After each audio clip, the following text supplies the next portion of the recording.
ladies and gentlemen, welcome to the Lo-Fi Hipster Hour, where we just take sounds, we just slightly detune them after the first bit.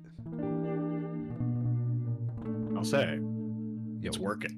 You think it's working? It's working. Very smooth. Thank you. Helps I'm a jazz-trained guitarist.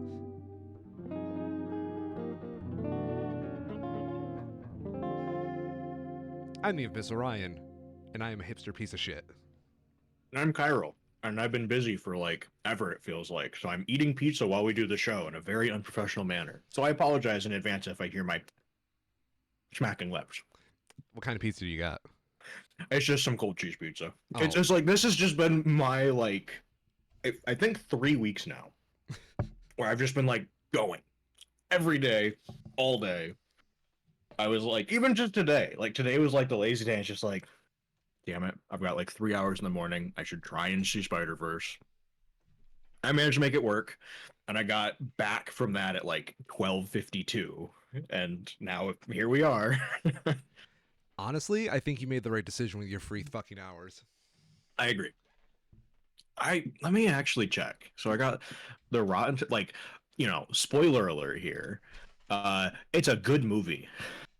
No I'm fucking curious. Is it the best movie I've seen this year? I want to say off the top of my head, yes. Skimming the list, I'm still gonna say yes. I never thought of it that way, because I don't think I've seen that many movies this year. I surprisingly have. I normally don't, but I've been making an effort to just see more new movies as they're out. Yeah. And it's been a good experience, but just skimming the list here is probably incomplete. Quantumania, John Wick, 4, Guardians 3, Blackberry, Sisu, and now this one. And it's Guardians 3, really fucking good. I do think this is better though. Artistically, Spider-Verse is a different kind of beast. It really is. And we will get to that. Because there's so many aspects of it that don't even touch on the movie itself that I just want to talk about. Because it's been very cool seeing the reception to it. You could make a whole film class on that movie and not even talk about the plot. Yeah, absolutely. Yeah, it's such a gorgeous film. To start today, though, we have the Reddit blackout. Oh, yes. And it's going so well for Reddit that their CEO had to send out a company-wide email reassuring the employees that it's totally not a problem. Because that's when you do when something is not a problem, is you send an all-staff email. Weren't they... Okay, so I heard a conspiracy theory. I don't know how true this is, but weren't they taking a lot of big... What's the word I'm looking for? Big subreddits like r/advice animals and whatnot, then replacing the moderators with Reddit admins so that they can make those big headliner Reddits. As far as I know, yes, they never actually did that. They only threatened to. They only threatened. Don't fuck but with even me like that. I can't actually confirm. But what I did hear was they threatened to do that if these larger subreddits didn't open, and we'll get to that because we have entered the peak Reddit part of this whole cycle.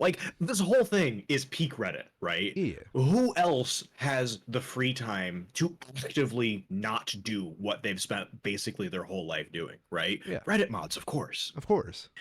But yeah, now we've gotten to the part where Reddit is starting to Reddit the company is starting to get a little pissy over it and starting to make some threats, allegedly.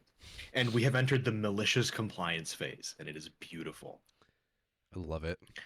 So the whole Reddit blackout started about 2-3 weeks ago when a large post from the developer of a Reddit sister app for iOS called Apollo made a very long thread detailing a phone call that he had with Reddit's executives going over a change that Reddit is making where they are now going to start charging for API requests to the Reddit app. Prior to this, they weren't doing that. And to be clear from the start, charging for API requests is not unheard of. It's honestly not even uncommon, right? Yeah. Twitter does it, and they got a bunch of shit for how they handle the pricing for it. But Imgur does the same thing, but it's relatively reasonably priced. The problem with Reddit is that they set the price so ludicrously high that they are very clearly trying to just price out these third-party apps, forcing them to close without actually telling them to close. How high is it? So the Apollo developer estimated that it would cost them $20 million every year just for these API requests. That's ridiculous. I hope they burn. And like how I don't remember exactly how the math worked out. Let me do like some quick napkin math here because it was like the number I have in my head is $2.50. And that sounds about right. So if I do 20 million divided by 10,000. So yeah, it worked out to something like $2.50 like per user per day of their app. Something ridiculous like that. It might be a bit high, but you get the idea. Even if you like say it's like, oh, 25 cents per day, that's still ridiculous for using Reddit. And the backlash was immediate. Largely because these third-party apps are used uh, much more so by the Reddit moderators because the baked-in Reddit moderating tools are apparently garbage. So that's the big thing here. Reddit moderating tools suck. The moderators don't use the main Reddit app, particularly on mobile, because they suck. And by removing these third-party apps indirectly, it makes their job basically impossible. The other side, and a bit grosser side, that Reddit has said that they're going to make an exception for, but as far as anybody can tell yet, they haven't actually said how that exception is going to be, is that Reddit's accessibility options are equally poor, particularly for blind support. Yeah. So if you're a person who needs additional options in order to assist you when you're using Reddit, you can't use the main Reddit app. It just doesn't work. There aren't options for it. So they use third-party apps. Those third-party apps are then now being hit by these same fees and equally because it's an equally smaller group, but it doesn't take that many people to rack up the dollars when it's these kinds of prices. And it's causing them to have to question, can we stay open? Can we continue to offer these accessibility options through our third-party apps? So that was the immediate backlash. There was a lot of unknowns. We only had the Apollo developers, testimony to go off of. After that came out, some of the other third-party Reddit apps also came forward and said basically the same thing. They had similar experiences. And to try and massage the wound that they had now created, the Reddit developers of the main app, including their CEO, Schmoes, decided that they would host an AMA to, just field some questions, try and clear up any confusions that was happening, and, mend some of these bridges. Yeah. And this was kind of like the last stop. This was, at this point, the blackout was already being talked about. The date had been set, which was at the start of this week.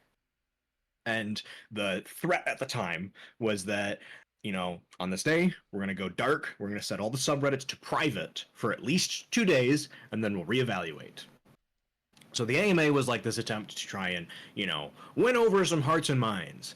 And in the tradition, the long, proud tradition of Reddit AMAs, it went exactly as bad as you can imagine. My personal favorite part, and the part that convinced me personally to take part in this blackout and just not use Reddit for a while, was when the CEO of Reddit just went and said what is like the quintessential saying the quiet part out loud, where he in so many words said, we don't care about the community, we care about making our company profitable. Yeah, that's exactly what CEOs do. That's what you want to hear when you're an enraged user base that is upset about the pricing structure of the app that you use. He said that Profits straight to over community. So that didn't go well, of course. They only answered, when I last checked before the blackout, they had answered collectively less than 2 dozen questions. And of the ones that they did answer, they almost entirely did so in part, either avoiding certain questions or just ignoring the question asked altogether to say whatever they want to say in the first place. Beautiful. So that didn't go well, and the blackout started. And so, can yes. I ask one big question? Yes. Why the fuck didn't he have the PR team attach that AMA, and why did he do it himself? A good question. They probably don't have a PR team because that just seems to be what social media CEOs do nowadays. Really, that is the dumbest thing ever. PR is so important, ladies and gentlemen. Mm-hmm. Keep me employed. Yeah, it's going so well for Twitter. Yeah, Why not Reddit? yeah. You know, But like that is a great question. Like the reality, I think, is that there is no good reason.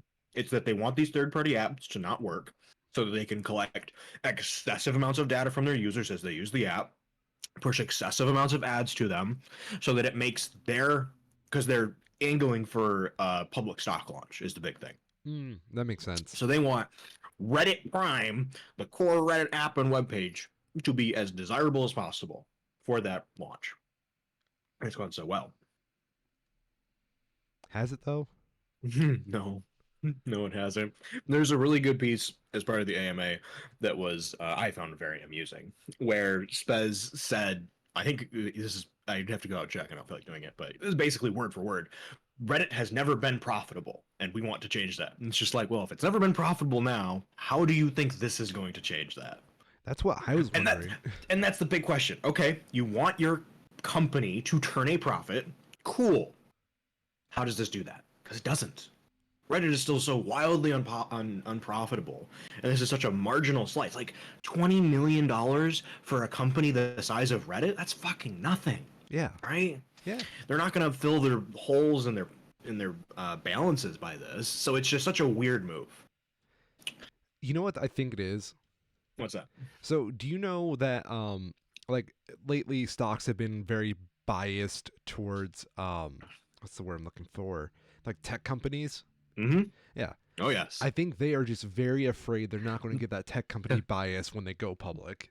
Tesla's a bigger company than Toyota and Ford and GM and pretty much all of the others combined, don't you know? Yeah, but that's only because they're not playing by the same fucking rules. They're also not, and the stock market's bullshit. Yeah, exactly. But yeah, yes, exactly. I totally get what you mean.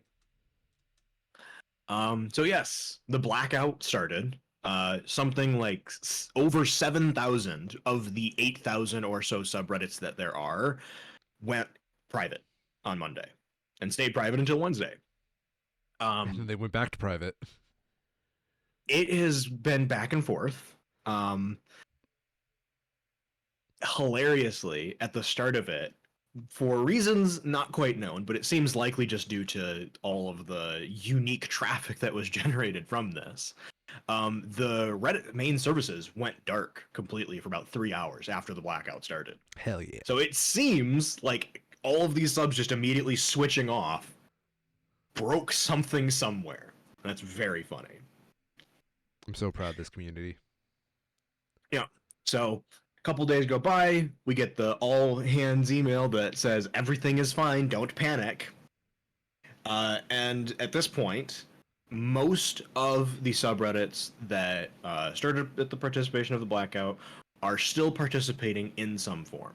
Like we said, there were some threats that were made, and that has pushed some of the subreddits to change from being completely private to being restricted instead. So you can like still view old posts, but they're heavily auto modded so that you can't actually post anything. Okay. Um, Others, and I think this is beautiful, have just been extremely strict about what you can post now. So let me see if I can find this link real quick.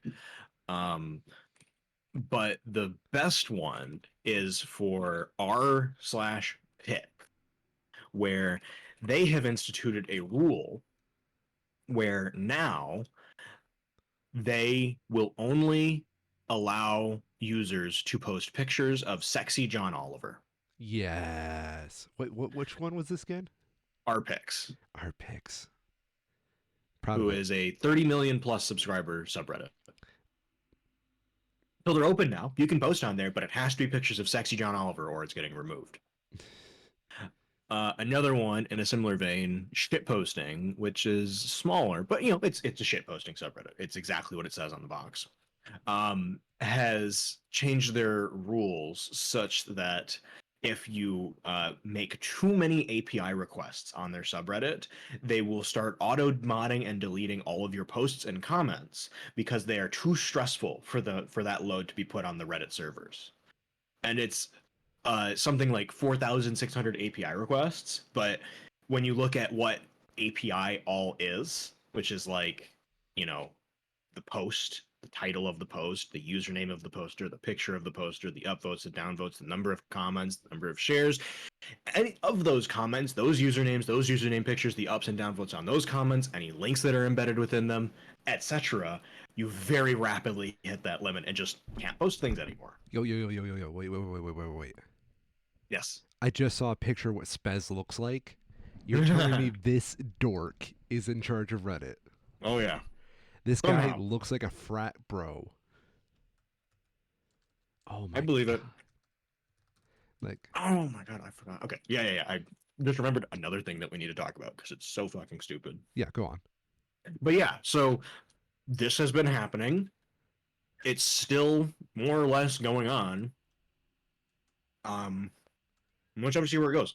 The reality is that it's probably going to go nowhere, and things will just eventually go back to normal after a few more weeks. But you know, it's very Reddit to put up all this outrage, justified or not, follow through with it, be very annoying about it, waste everybody's time, and then have nothing really happen in the end.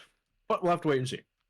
I cannot wait till Last Week Tonight comes back when the Writers Guild protest comes back because you know they're going to Mm-hmm. do a whole segment on this. Oh, absolutely. Yeah. Especially because on Twitter, John Oliver made a whole thread sharing unreleased pictures of him being sexy, which is like just him in various situations over the years, but it was, good fun. I fucking love this man. I am so excited for Last Week Tonight to come back. I'm like hungry for that show. Mm-hmm. Please let the It's gonna be good. protest end. Yeah. What a weird time to be around, because like we're in Mm-hmm. the middle of like two protests at the moment. Yeah. Oh well, this is capitalism. Capitalism was building up to this moment. Mm-hmm. So I want to talk now, as briefly as possible, which is not that brief, about the federal indictment of Donald J. Trump. Holy shit. Because it is so nice to be able to say those words. And honestly, it really looks like Trump's fucked. We made it, boys. We made it. This is the official federal indictment as a result of the warrant that was executed at Mar-a-Lago in search of classified documents that were mishandled and mispossessed. As a result of that, we have 37 felony counts against Trump related to a number of things, the majority of them being the Espionage Act and his having classified information that he did not have clearance to hold. Oh. In addition, his current right-hand man, I guess is the best way to put it, valet. Valet is a very good way of putting it. Walt Nauta has also been charged with about 8, I believe it is, felony counts, basically amongst the same things, just, less of them.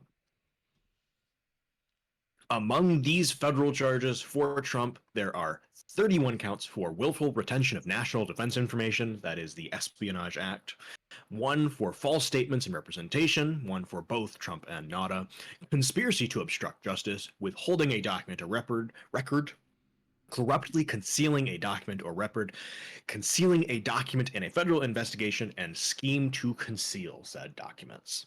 Because as if the Fox story wasn't enough for these people to fucking get it, apparently they too have just been texting each other back and forth No about this kind of fucking shit. way. And not that, not a fucking texted a picture. Oh no. It is absolutely wild. So there's three main points of ingress here for the federal investigation, all of Lovely which word. seem incredibly airtight. The first and biggest one is that there is a second Mar-a-Lago employee, in addition to Walt Nauta, that they have apparently been talking with, and who is only identified as Trump Employee 2. Trump Employee 2 had been talking back and forth with Nauta about the handling of these documents and apparently assisted in some way with their movement around the building. It was Nada who moved the documents around at the start of this whole thing, where Trump's lawyers signed a document saying, these are all of the documents that we have and we're turning them over to you.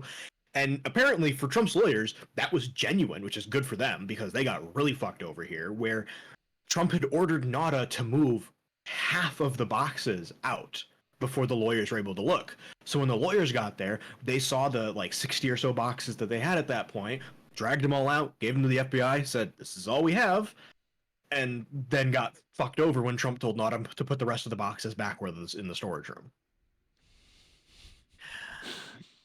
So Trump and Play 2, there's apparently text records of him going back and forth with Will Nada talking about the movement of the PEP and the handling of these boxes that contain classified documents.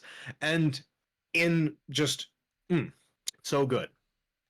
One of these text messages, apparently in the storage room that these boxes were held, at some point, one of these boxes tipped over and its contents spilled out. That's so Nada cartoonish. discovered it. It really is. Nada discovered this, took a picture of it, sent the picture to employee number 2, and said, basically, what do we do? To which employee number 2 says, sorry, Trump had my phone, and basically told him to put him back. So in one like 3-message conversation, we have Nada knows that these boxes are there and that their contents are classified. Employee number 2 knows that these boxes are there and their contents are classified, and Trump himself knows that these boxes are there and these documents are classified. Because in this picture, the classification markings are very clearly visible. So this is going to be taught in like lawyer Yes. schools, like in the future, right? About how. Well, this is going to be always because they have like and as with any profession, it's just like as a rule, this is true and you should do this. Yeah. And this is just always going to be unless you're Donald Trump and you've stolen 13,000 pages of government documents, 325 of which are classified. 325 of which are classified. Because this is just like flying in the face of all logic. And it's important to note that as of now, the reason last year about this time when the warrant was executed, the reason that the warrant was executed was because they got the boxes back in the first wave voluntarily from the lawyers. They reviewed it. They realized that obviously a bunch was missing still, and they executed the warrant because they went through all they could. Right? You had so many chances to voluntarily turn it over, didn't happen, so they executed the warrant. That is still the case. There is still a number of documents that they know they don't have and that they don't know where they are. Likely that they're at other Trump properties and they'll be able to have a pretty clear way to gain access to those as this trial goes on, but that hasn't happened yet. It's just an unknown. Like that's the best case, is that Trump just has them somewhere else. The worst case is that he sold them to someone or gave them. Because as far as we can tell, as part of the other 2 damning pieces involved in this, the main reason Trump held on to these documents is for the most Trump reason ever: clout, to show them off. Do you think he made copies? I don't think Trump would have the foresight to do something like that. You're right. You're right. Like, you're right. This whole thing is just so dumb. I wish I could find it real quick. Legal has a great video about this that shows all of these quotes in great detail, and they even went to the extent of using like a deepfake bot to deepfake Trump's voiceover for his quotes involved in this. Beautiful. It's just chef's kiss. Very well done, Legal. No notes. But it's stuff like, so there's 2 meetings in particular that Trump is known to have shown these documents to individuals who absolutely did not have clearance to them, let alone himself. One of them, the stupider one, and is apparently a recorded conversation that the FBI now has, because thankfully someone in this room had some inkling in their mind of just like, shit, this is really illegal and I need to cover my ass. Trump was in a conversation with a publisher and a number of other people talking just in general, and in part of that conversation, these documents came up and he just started showing them to them. Why? Clout. That is literally the only reason, is that he just wanted to look cool. And it's like, It is that dumb. There is no reason. There's Dude, no good reason. The documents he was showing was specifically related to like attack strategies in Iraq, unrelated why? entirely to what these people were there for, because we don't know their names, of course, but it's very much assumed that one of the individuals that was at that meeting and is related to that publisher was Kid fucking Rock. I am so pissed right now. It is very hard to describe just how dumb this all is, because it's so dumb. If Kid Rock, I'm sorry. So like, here's the thing. I get it now. I get it. Like the reason he Mm-hmm. had to have these for clout is because he's among other rich people who can buy fucking shit. So Yes, he needs something you can't buy. But other so people as equally dumb and vain as he is. yeah, it's like a weird echo chamber of stupidity that's like Yes. concentrated in the same three brain cells shared miraculously by three separate people. Mm-hmm. Ugh. The other meeting, and this one there's a bit more speculation about, but the other attendant to this meeting is apparently cooperating with the FBI and is described as a member of one of Trump's political action committees. Would you know, Mark Meadows, chief whatever of Trump's political action committee, was just interviewed by the FBI a few weeks ago. We talked about it on No. the show. I wonder who they interviewed and whose testimony is included in this indictment. We'll never know. One of the few things, like the weirdest things about this show is how when we do this show week to week, we never realize what's going to be fucking foreshadowing for later. Mm-hmm. It's Usually it's not this fast. yeah, exactly. You have to wait a little bit, but this one's going.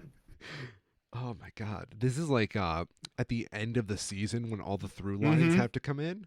Oh Damn, yeah. dude. What the fuck? And yeah, that was another conversation. Basically the same thing. They're talking about something. This one's not recorded, so this is just the testimony of this political action committee member who was apparently talking about this. And apparently, as a part of these meetings, Trump specifically said the words, "These are not declassified. If I was president, I could have declassified them, but now." It's just like all of these like stupid little arguments that he tried to make, right? It's Yeah. like, oh, well, I secretly declassified them. We have you on tape saying you didn't. Well, as president, I can do whatever we want. We have you on tape saying you didn't. We have you on tape saying you know that they're still classified. We So have you on tape saying you know you shouldn't have them. he literally shot himself in the foot to look cool. Mm-hmm. Because he said he could have declassified Absolutely. them, but he wanted them Yes. for their classified He status. said, "These are classified. I did not declassify them. I could have declassified them, but I did not. I should not have them." Textbook. Get him, boys. It is so dumb. It's so dumb.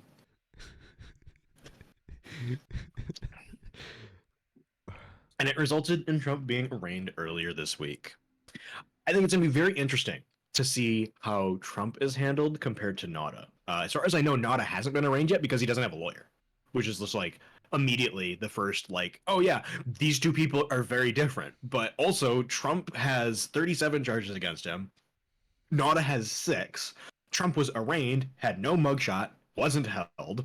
It's like a 3-hour process.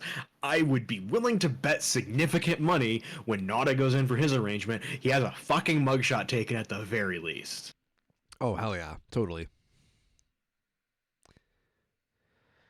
Dude, I'm flabbergasted. Yeah, Yeah. it's wild. Yeah, this is like the culmination of the whole fucking show at this point. Mm-hmm. Because like we started this like what 2016? Yeah. Yeah, What dude. about? This is the plot line. This is the plot of the Two Schmo show. Mm-hmm. Oh God. And then Netflix is going to come in and cancel it. Fuck. Speaking Imagine. Oh yes, go on. I was going to jump over the next one, but yeah, this is like that's basically it, right? This is absolutely batshit insane. It's even more insane just how stupid this all is. And the really scary part is that we don't have all these documents because Trump might have sold some of them or just given them away to other people who shouldn't have them. That is Like genuinely terrifies me at this point.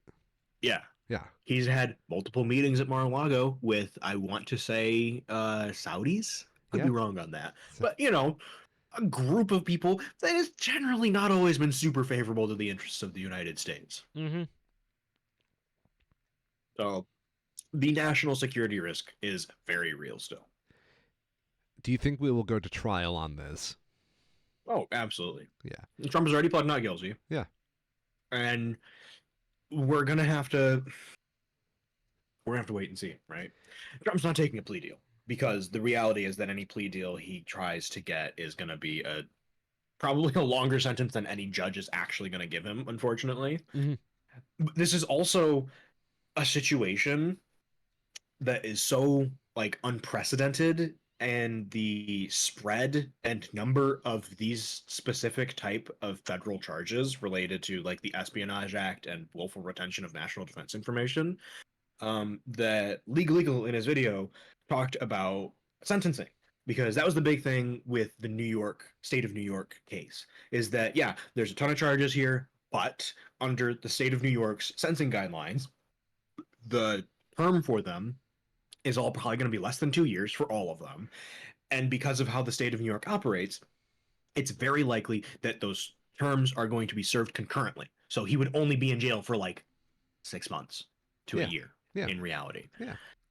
For these federal charges, there's not really a precedent for them.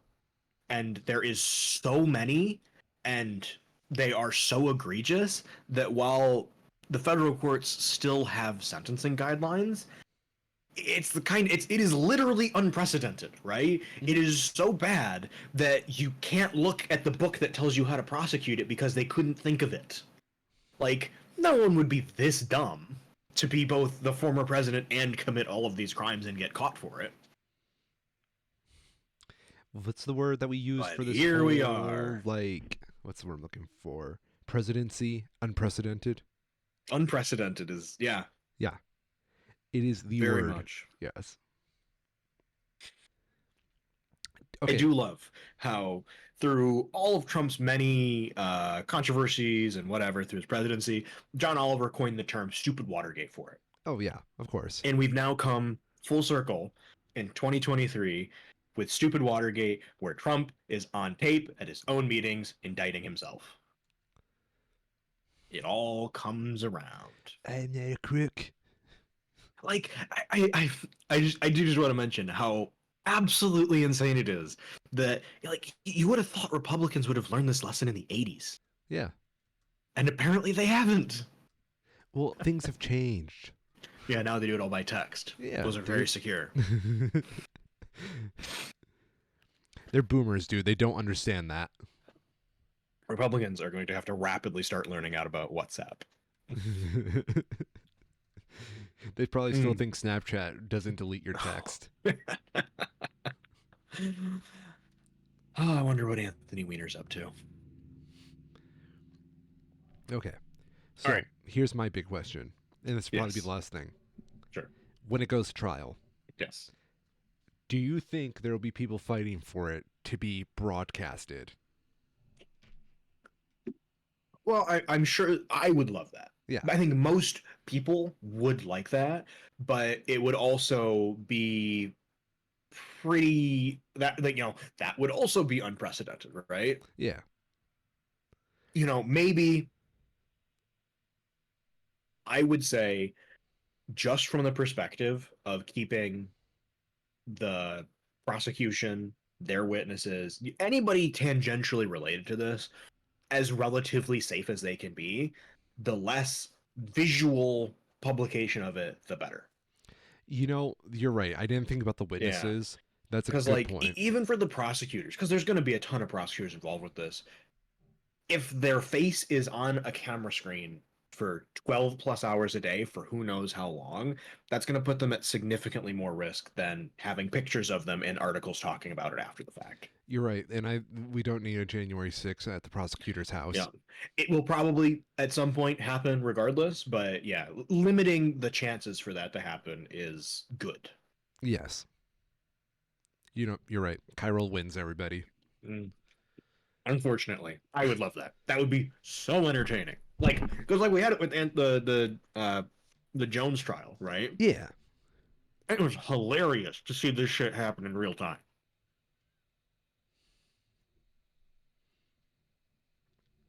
I think we might get a highlight reel when everything's said I and was done. actually, I was gonna say, as a compromise, I could see it recorded and posted later. Yeah, because like future law schools are going to need that to teach in Mm-hmm. classes. Yeah. Oh, interesting. I didn't catch this. Uh, Changing gears. Yes. I want to just mention very briefly the Kick contract that XQC got to not even leave Twitch, but to start streaming on Kick. Did you hear about this? No, I did not. Please go on. Do you know who XQC is? No, I do not. I'm assuming a big streamer. He is one of the biggest Twitch streamers. Okay. He's up there. Um, he was given a $100 million contract to stream not exclusively on Kick, but just in part. Okay. $100 million. That is a bigger, for perspective, it's a bigger contract than LeBron got most recently. Do you think we are seeing a jump in the entertainment industry where sports are being devalued for like more entertainment stuff? Because I've noticed a trend like this slightly. I don't, Okay. honestly. A large part of this is that Kick is like a it is the epitome of controversial. A few years ago, not even a few years ago, like a year ago, Twitch's source code got leaked, if you recall. Yep. Kick, as far as anyone can tell, just took that source code and spun up their own streaming service with it. That's beautiful. It's not quite that one to one, but it is so similar that it seems like there is at least inspiration from it. And the Hashtag. timing is very suspect. The other side of that is that the owner of Kick apparently made all of his money, excuse me, through not even like legally dubious gambling, but just like illegal gambling. Like I am hosting gambling servers overseas and then backdooring them into places where they are illegal to shield myself from liability, and made a shitload of money doing that. So it's like right off the bat, this is a scum company being run by a scum person who's made all of his money preying on people with addiction, basically. Mm-hmm. And that is where this money is coming from. There's a really funny Twitter thread I was reading talking about it, about how unviable Kick is as a platform to advertisers, where apparently if you look up their headquarters, I'm putting that in air quotes here, headquarters, on Google Maps, it's like a literal shack on an island. It is comedically dumb how paper thin the legality of this owner's operations are. Um, but they're getting all their headlines right now, and XQC is going to stream on them, I guess. So we'll have to see. I can't see it going well for anyone. It reminds me a lot of Mixer, right? Yeah. Where there's this huge rush from Microsoft throwing tens, hundreds of millions of dollars at Twitch streamers to stream exclusively on Mixer. You know, Ninja was one, Shroud was another, and it lasted less than a year. It reeks of being exactly the same thing as that, just with more money going around in this first wave. Okay. I can't see this being sustainable. Unless they just start going right after the whole illegal gambling line like they did before, right? So, who knows?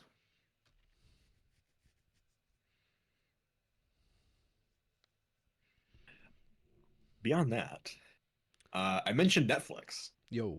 I know you want to talk about Netflix, Oh or not fuck. Netflix, but It's here. um, what is this? The Netflix decision. Netflix, who is known for being airtight in their finishing of their programming, picking up the longest manga ever made and turning it into a Netflix show. This is not going to make it all the way. I know it, but I have hope.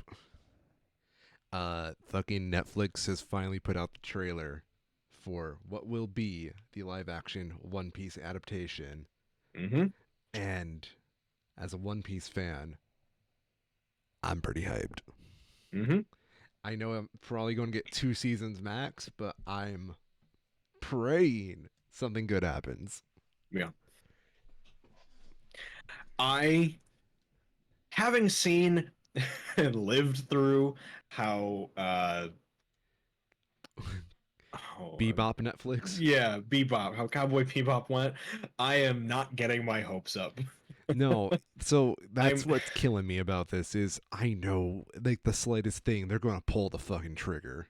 I'm sure it'll be fine, but I don't expect Netflix to stick with it because at the end of the day, like yes, One Piece is very big. Very It's very popular. popular. It's niche, In and America, I don't yes. think this is going to change that.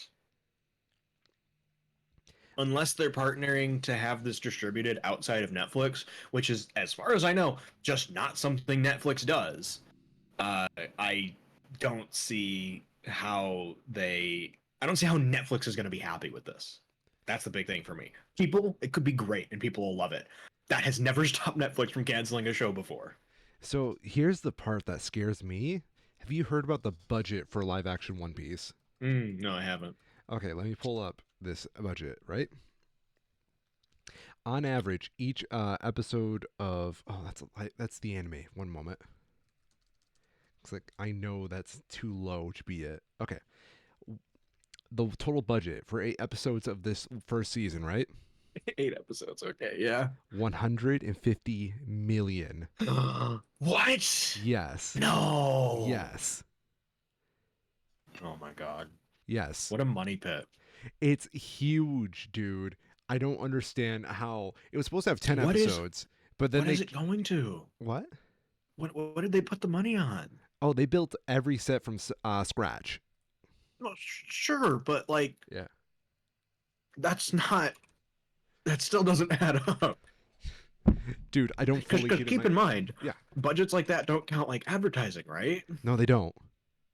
So like there's gonna be even more. Yeah. Like so the ships are all made by hand, which Right, which is not unheard of. Like the thing that I immediately think of is Master and Commander, right? yeah. Because they did a sort of similar thing where it's like it's all filmed on sound stages, but with real ships in real water. Yeah. So and like that has a comparable budget, I guess, but I don't know, man. I know. I know. I know. Shows shouldn't have the budget of movies for a reason. I know. I so here's my guess, right?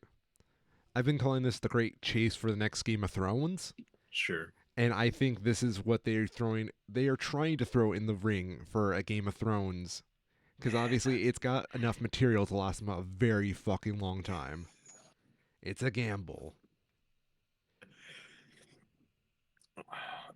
Definitely a gamble. Yeah, I guess. Ah, man, I don't even know. I know. The immediate comparison is like Avatar, right? Where the Yeah, budget for the most recent Avatar movie was fucking wild, but yeah. they're able to sort of carry that over into the later ones by, not having to retool and restart from scratch every time. So maybe they're banking on that, but that also like goes against everything that Netflix has done ever. So I don't know. They fought I hard for I these wish them rights. the best. Yeah. Do you know about the production hell this thing went through before it even got started? I've heard bits and pieces. Yeah. So this was basically in a giant bidding war for like years, like 10 years, I think, Mm-hmm. between Netflix, Disney, and Mm. Warner Brothers. So they fought hard for this, and I'm glad they're giving it the due diligence it needs. But at the same time, Sure. with like how it's running, like the Netflix of 10 years ago is not the Netflix of today. Yeah. Yeah, For sure. To be fair, it looks great. yeah. The fact that they can do the stretching reasonably with okay effects on a TV budget, They used some very effective forced perspective for it. yes, that's they use the camera. The camera is doing more than the CGI. Yes, Yes. absolutely. I am very skeptical that it's always going to be that tight, but could be wrong. No, I I was think there's going to be some, and it would be out of place to say there's going to be some body horror moments, but it's also One Piece, so the whole point of One Piece is they do body horror as comedy. yeah, yeah. But with live action, it hits it a little bit different. Oh yeah. My profile picture is live action Buggy the Clown. Oh yeah, I Yeah. noticed. Yeah. Oh, you noticed? I noticed. Have you accepted Lord Buggy as your Lord and Savior? Fuck no. What's wrong with live action Buggy, my friend? I like the big fish thing more. What's wrong with Buggy? Big fish looked cool. Big Fish does look cool. Very bitey. Very big bitey. I'm very excited for more Big Fish because Big Oh Fish, no, big sorry. deal. That's a different fish than I meant. Oh, I meant the fish, the like sea dragon thing. yeah, that thing. Yeah, Yeah. that's just one of the ships I put in the server. Gotcha, gotcha. Yeah, Yeah. yeah, Okay. big fishy. Now I'm going to show you a still from the anime, Mm-hmm. and it's in the manga as well. Yeah, The Lure of the Coast. That's the name Big Fish. Imagine this with live action Buggy.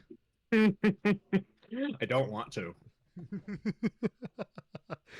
But also, like, okay, I say I don't want to. I would love to see them do that in live action and do it well. Yeah. Like, just do super, low budget stuff. Just like make a fake floor and have him stand in the floor, right? And Yeah. just have little fake legs hanging off his neck. Oh, it's going to be so funny. Would be amazing. It Yeah. will look hilarious. So for those of you who haven't seen the trailer, the fucking live action Buggy the Clown that they've done is horrifying. Absolutely horrifying. It is my favorite detail of this is that canonically Buggy's nose is just fucking clown nose. And they put the detail to add pores to his fucking nose in like Yeah. the live action, which It is really sells it. yeah, it's like a combination of Heath Ledger Joker and nothing else. It is just Heath Ledger Joker. What if we took Heath Ledger Joker and made it even more fucked up? Yes, I'm so ready for this. Oh yeah. Also, the whole cast just looks great. Like, I don't think there's been a bad adaptation of the outfits. Mm-hmm. And Yep, everything looks good for sure. what I find very cool is they added additional outfits so they're not in the same outfit every episode. That's nice. But the additional outfits they added are from like little side illustrations that they've done throughout the years. Interesting. So not exactly like canon, but still drawn and from the source material. Mm-hmm. Yeah. That's a fun way to do it for sure. Yeah. I'm also very scared that it's coming out very soon. August 31st. Yeah, that's definitely been the trend with the big news that we had this week, is that it's all happening way faster than I realized it would be. Yeah, dude. And the weird Like thing we is, had because we had like a huge slate of video games that got announced over the last like 2 weeks, and it felt like way more of them than I expected are coming out this year. yeah.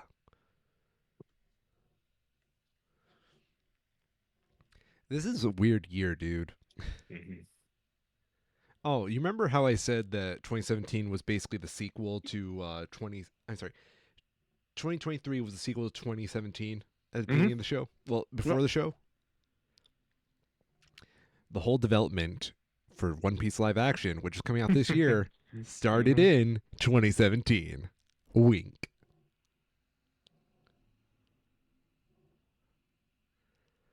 Ugh. Please be good.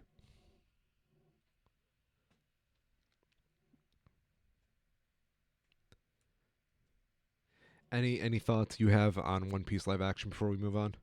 Nope. Okay. It's a thing. It is. This is like just very much not for me. I'm glad to see people are excited for it though. I will get you to watch One Piece one day. Mm. Or read it. We'll see. Yeah. No, I would, given the option, I would definitely. So the big thing for me is that it's still Netflix and Netflix sucks. Yeah. That's my big problem. As a If it was company, on Disney or yes, as a company. yeah. If it was on Disney or anything else, I wouldn't have any problem just watching along with it just cause. Yeah. But I'm not gonna go spin up a Netflix account again for something like this. Not at this point. 2 years ago, sure. But after everything Netflix has done, all the goodwill they burnt, I'm very much done with them. Yeah, that there's very little that could inspire like unless they start fucking keeping shows and not like just greenlighting another season of fucking cooking show the show. Yeah. Yeah. Oh well. Okay. Yes, where would you like to go now, Mr. Kyril? Because I know we've got like Tears a long list. of the fucking Kingdom. Yes. What a banger. The video game of all time. Oh yes. I mean, I haven't played it. Yeah. I will say though, I have heard that the emulation for it on Steam Deck is apparently quite good. That doesn't surprise me. It's like it's still just running on a Nintendo Switch. The Switch and Steam Deck, I anticipate, are probably like very similar infrastructure wise. No, the Steam Deck is way better. Is it? For reference, Yeah. this week I've started playing through The Last of Us remake Okay. on my Steam Deck, and it runs very not great, right? But it's playable. Okay. 720, it's 30 FPS, solid 30 FPS. It's good. It is good. Resident Evil 4 remake runs at 720 medium, solid 30 FPS. Never mind. It's a remarkable piece of hardware what Valve was able to put together with that. It has no right being as good as it is, but I'm very glad that it is. Yeah, Tears of the Kingdom. So I haven't played through it. Yep. But I have seen a full playthrough of the game that is like probably like 100% of the story, probably about 90-ish% of the side content. It was fairly long. Okay. And that's even probably an underestimate for the side content because it's just so fucking big. But you know, bits and pieces of everything at the very least. Mm-hmm. It really is one of the video games of all time. Because like Breath of the Wild, as the story of Breath of the Wild was a means of, you know, an excuse to introduce the gameplay, right? Yes. Yes. The story was there. It was fine.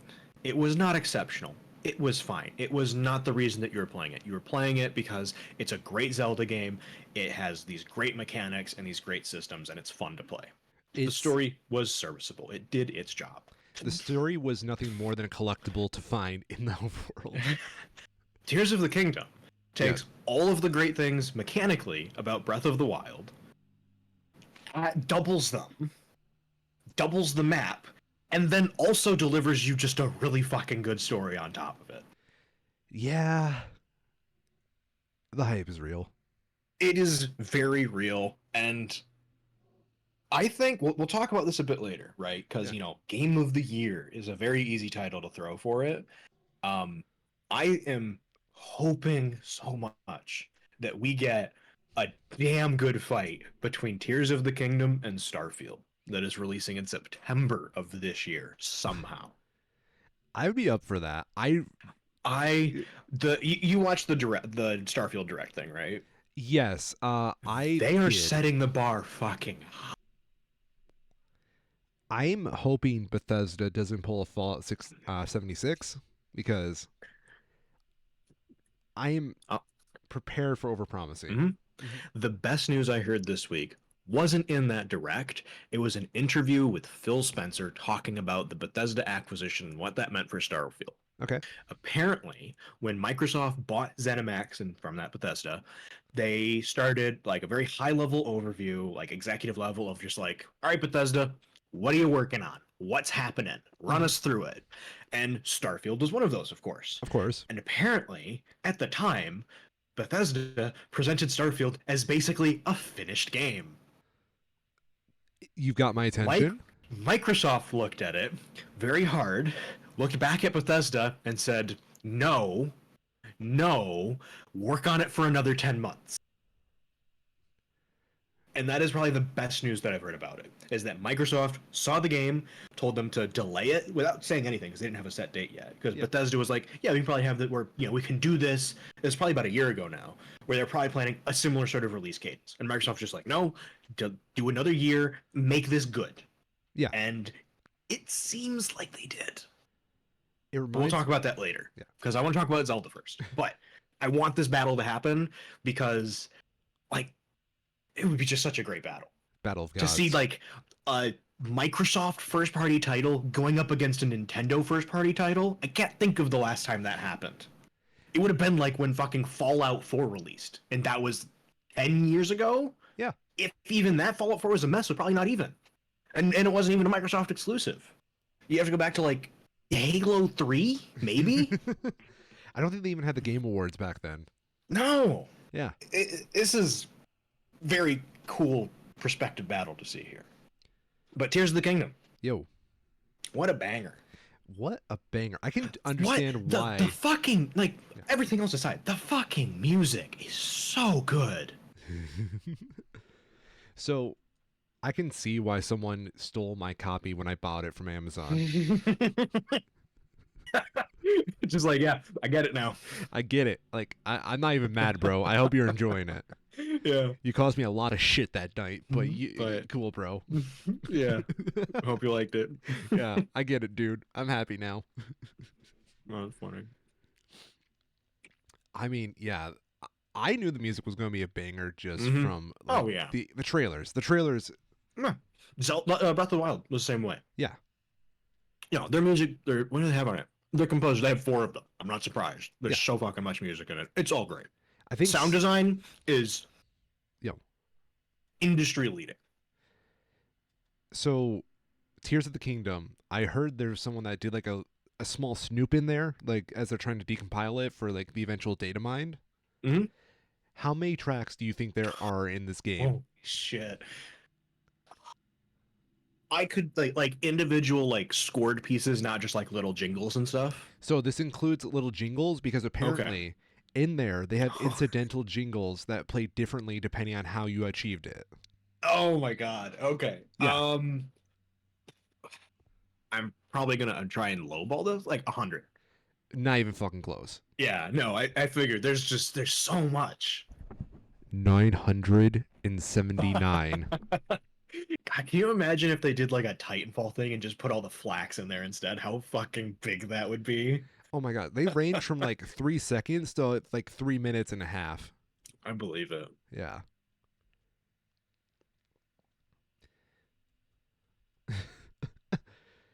This game is fucking massive, and I don't know how it fits on a Switch cart. There's Yeah, gotta be some it's a godly marvel. compression. Yeah. Especially with how the thing that I was constantly remarking at the moments that really sold it for me is just like, all right, fine, I'll play this at some point. Is seeing the moments of just sheer verticality That, where it starts it off right from the beginning where Link just goes and dives yeah. and you just fall and Fall. fall and fall, and they have those sort of set piece moments a few times and it just doesn't get old. The combination of, you know, the gameplay of it mixing with the music that they play at the time and the story that's happening, it's beautiful. It is an odyssey of a game. Mm-hmm.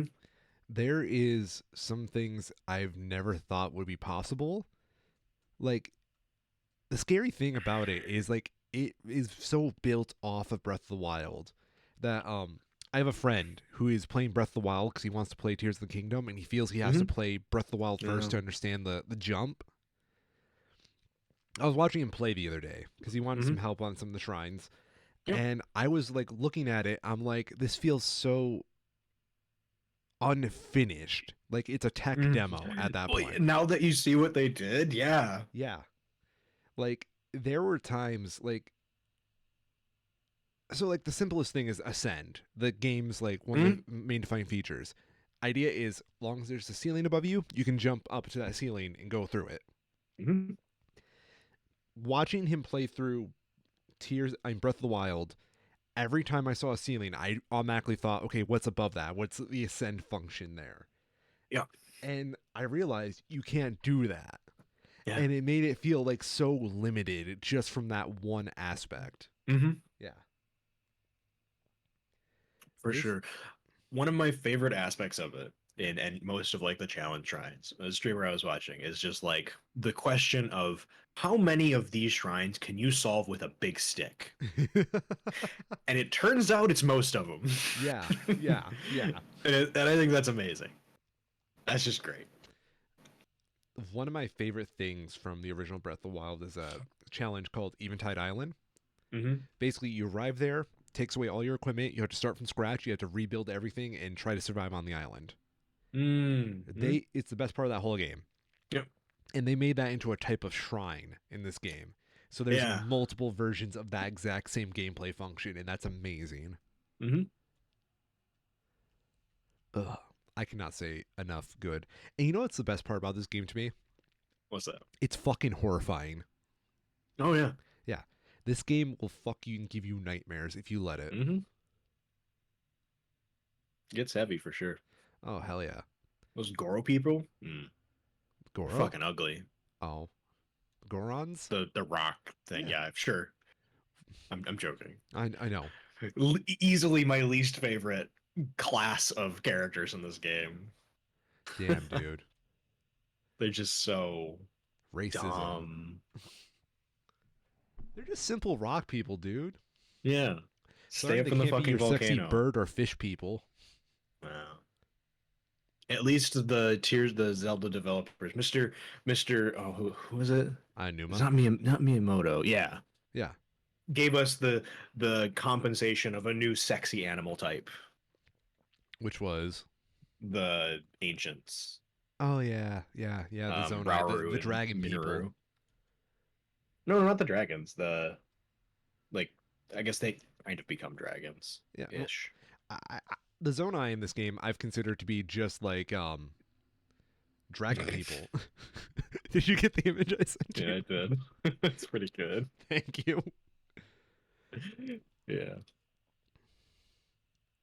I don't know. I'll say, Yeah. in terms of game balancing, those are probably, from what I was saying, one of the like most disappointing aspects of it, where you have all these fucking hands going after you, and then you just get kind of like this gibbed Ganondorf. It's just like, oh, okay.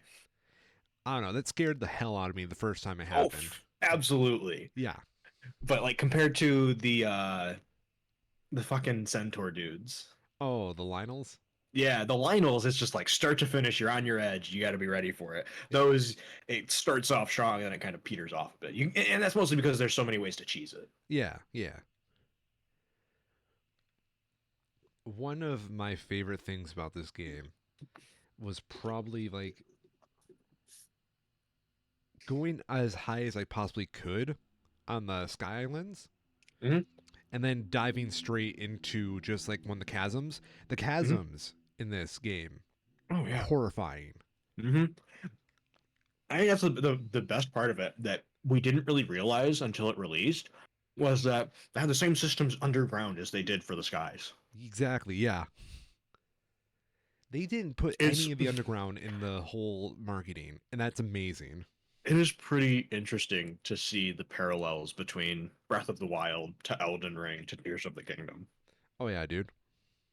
It's Where like it's just like Elden Ring comes out, it's just like, oh yeah, this is very similar to Breath of the Wild, and then Tears of the Kingdom comes out, it's just like, wait a minute, it's all the same. it is like its own class of open world. It's so effective though. Yeah, dude. And the fact that you have people in this game making fucking mechs Hmm. on top of I've it, been like loosely following that, where there's been this like race to see who can make the first truly walking mech, yeah, and they've done it. They finally did it. that's scary. That's Hmm. horrifying.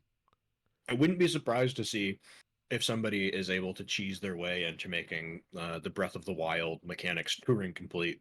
Mm. Just make the computer out of it. So I've seen someone make a calculator, which was kind of Hmm. impressive.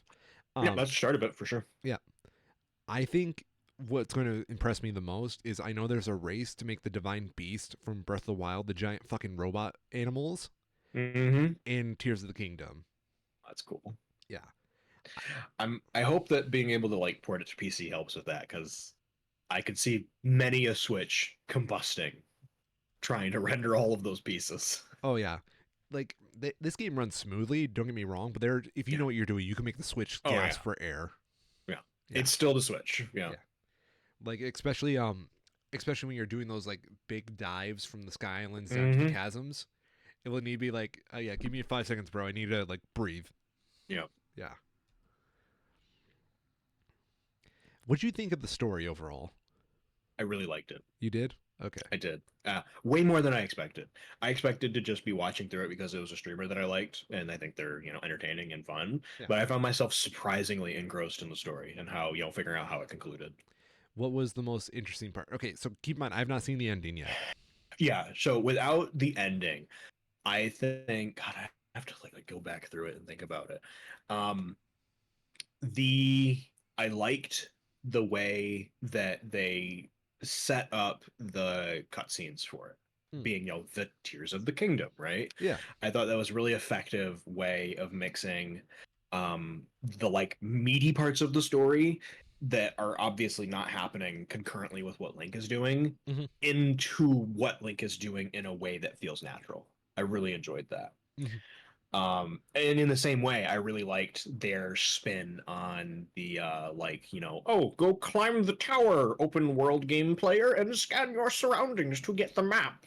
Oh, I hated the Because that's original just towers. such a played out trope. Yeah. And the way that they did it here is just cool. Yeet. It's like, oh, you don't have to climb the tower. Just we'll shoot you in the fucking air, Yeah. Yeet. bro.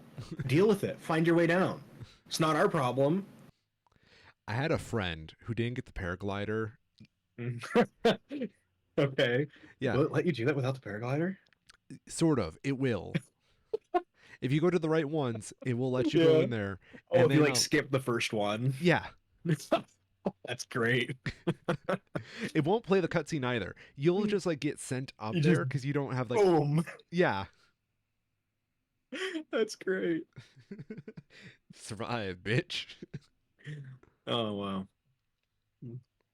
wow. Going through like through Link's story, I really did. It's comparable to Breath of the Wild, but I thought it was done a lot better. Having the companions that you're making take the place of the divine beasts, and Yes. then being able to take them with you, I thought is just great, because you do get really good genuine character moments between Link and the companions, Yep. as much as you can have with Link, Yep. where for most, if not all of them, you do genuinely like these characters. They're good characters. Some of them are recurring, but even the new ones are still really solid. They genuinely help you out in the overworld, and being able to have that interaction and then take them with you and have it be the story is just really cool. E. And it having, sort of genericizing the bad guy that you're fighting really helped to that end. I really like this Ganondorf. I don't know what it is about him I like Mm-hmm. because all he really does is just come out of Well, nowhere and fuck shit up.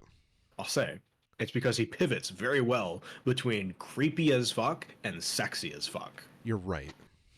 And it's both models are very good. I love the Mummy. The Mummy Mm-hmm. Ganondorf is like the best thing ever to me. The moment I It's good. saw that in the first intro trailer, I was in love. This was going to be Mm-hmm. like a game knew I would love. Mm-hmm. And the fact that they gave us like past Ganon, hydrated Ganondorf, that was also very fun too. Yep.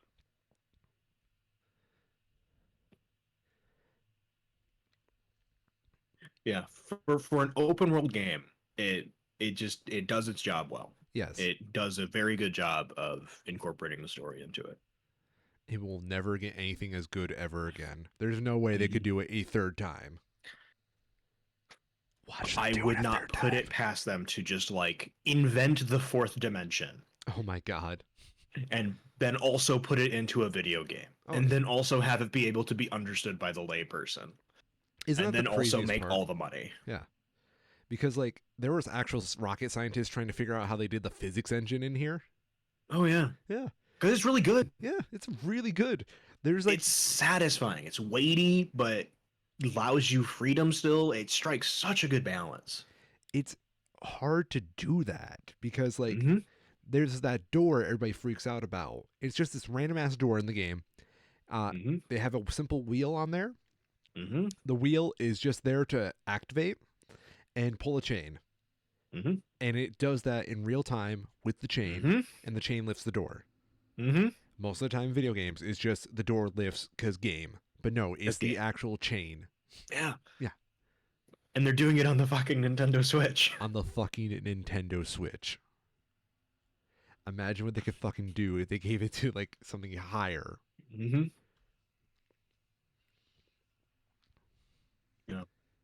It's pretty remarkable.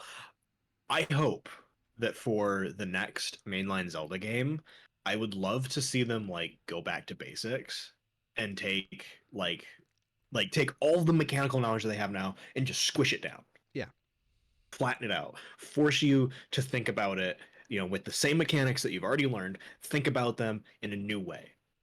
And I think that there is going to be ways for them to do that, and we're just gonna have to wait and see. So I had an idea, and unfortunately, this idea kind of fell apart later on. Mm-hmm. But I really wanted them to do like a remake of an older Zelda in the style of Breath of the Wild and Tears of the Kingdom. Mm-hmm. So I was like, let's just Oh redo yeah. Ocarina of Time and cement this as the definitive like style. Problem with Yeah. that is Tears of the Kingdom is just a retelling of Ocarina of Time. Damn, we already did it. They did it. Damn you. Yeah. What do you think of the incidental storytelling of Tears of the Kingdom? What do you mean? Just like side stories and I guess no, environmental storytelling is a better way of putting it. oh, it's good. Yeah. You know, nothing particularly that stands out. I think there's, fun moments that you see through it, but the one that does stand out to me is like I don't know if you've seen it, like the Pirate Cove area. Yeah, that's actually what I was about to say. hmm Yeah. That's a really good spot where it's just like, oh yeah, you can see what has happened here, and then they explain, when you talk to the nearby characters, what's actually going on, but you can just intuit it really quickly from what's happening. Oh yeah. One of my favorite ones is the Link and Zelda living in the same home together because they're a Yeah, couple now. I thought that was That's kind of cute. that is very cute. Yeah. Yeah, because like you go in there and if you play Breath of the Wild, you know this place, and then you start seeing like all this extra stuff there that wasn't there before, and you can start like piecing hmm two and two together. Yeah. Yeah. I did also like how the old castle was all overrun. That Oh yeah. was, a nice touch. It's all decrepit and destroyed from the previous game, and it's full of monsters, and it just makes sense. Yeah. It's consistent. What I really enjoyed about that was the idea of I was scared to go there, hmm but it's not the Oh final yeah. area. I thought it was the final area again. No, but it's like it feels like it. Yeah. You go out there and you kind of like start looking around. You see like all these very good weapons. I'm like, I shouldn't be here. I'm scared. hmm I'm going to hmm trigger the final boss. I know it. Yeah, it definitely feels like that. Yeah. And then the big Zelda plot twist. She's Dagron. How do you feel about that? So I'm curious. Yo. I'm trying to like remember the terminology for it. Some of it seemed kind of cheesy. Okay. I was curious if you were finding that, where it was like some of the like the balancing, the tuning was like a little off. Um, Like ice stuff in particular seemed a bit broken to me ice watching stuff. people played through. I found electricity a bit more useful in my playthrough. Okay. Yeah. Um, I'm still finding it more useful. I hmm think I'm a little disappointed by fire. Um, Yeah. I killed a fire talus, the big hmm fire golems, and I took its heart and put it on a stick. That stick hmm is my melting stick. I don't use it as a weapon. I use it to pull it out and then melt shit when I need to melt shit. hmm Yeah.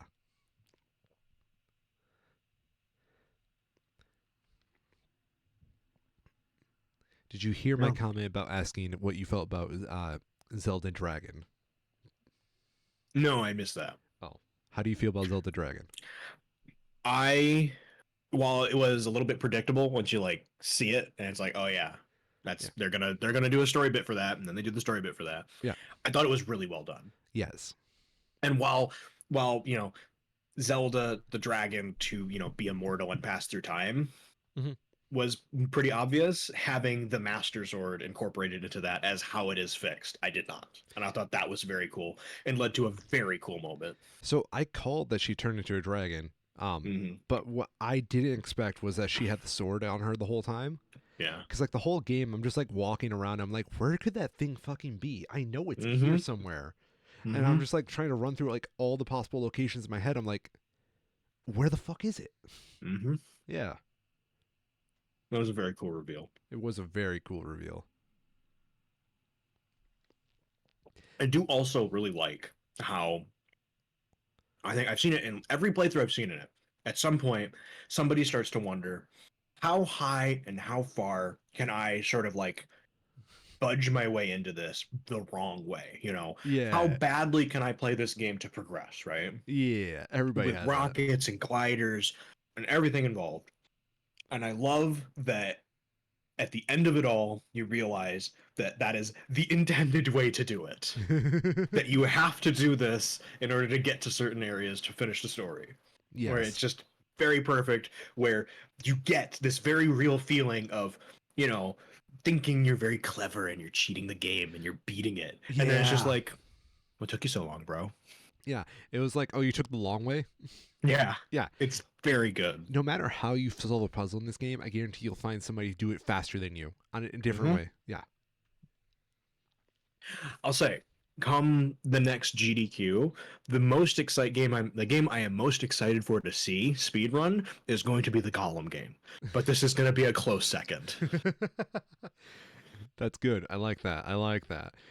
I've been wanting to watch speedruns, but since I've not beaten it yet, I'm too afraid Yeah, to. Because that's for fair. all I know, there's a way you can jump off the main sky island at the beginning right to the final boss. Mhm. I believe it. Yeah. Just like positionally, that makes sense. Oh my god. Because like I have a theory. I don't know where Ganondorf is, but I have a good idea of where he Hmm. is.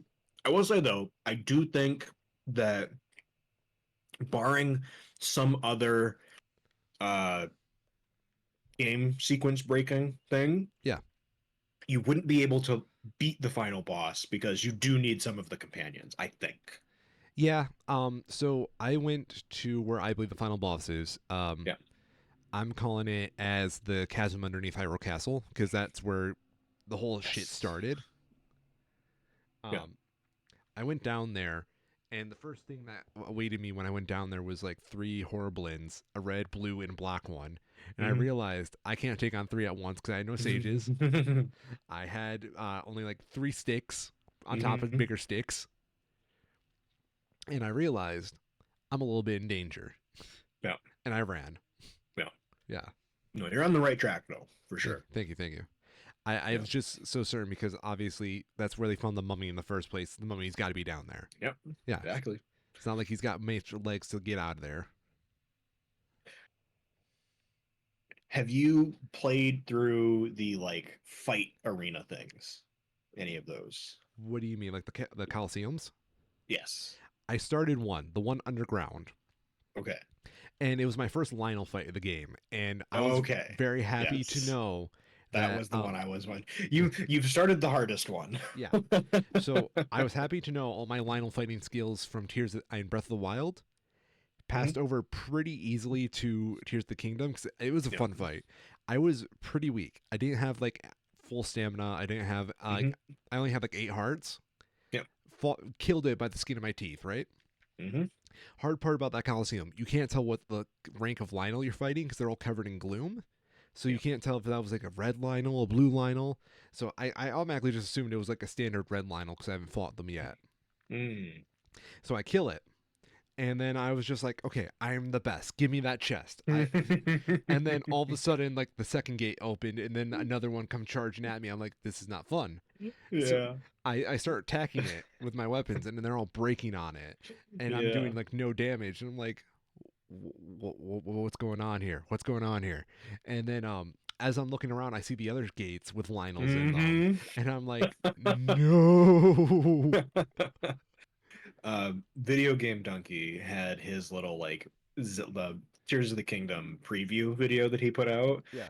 that features that Coliseum, and he has a very similar reaction. It's very good, where he like is by the skin of his teeth beating them, and there's just always one more. Dude, it's so unfair. Yeah.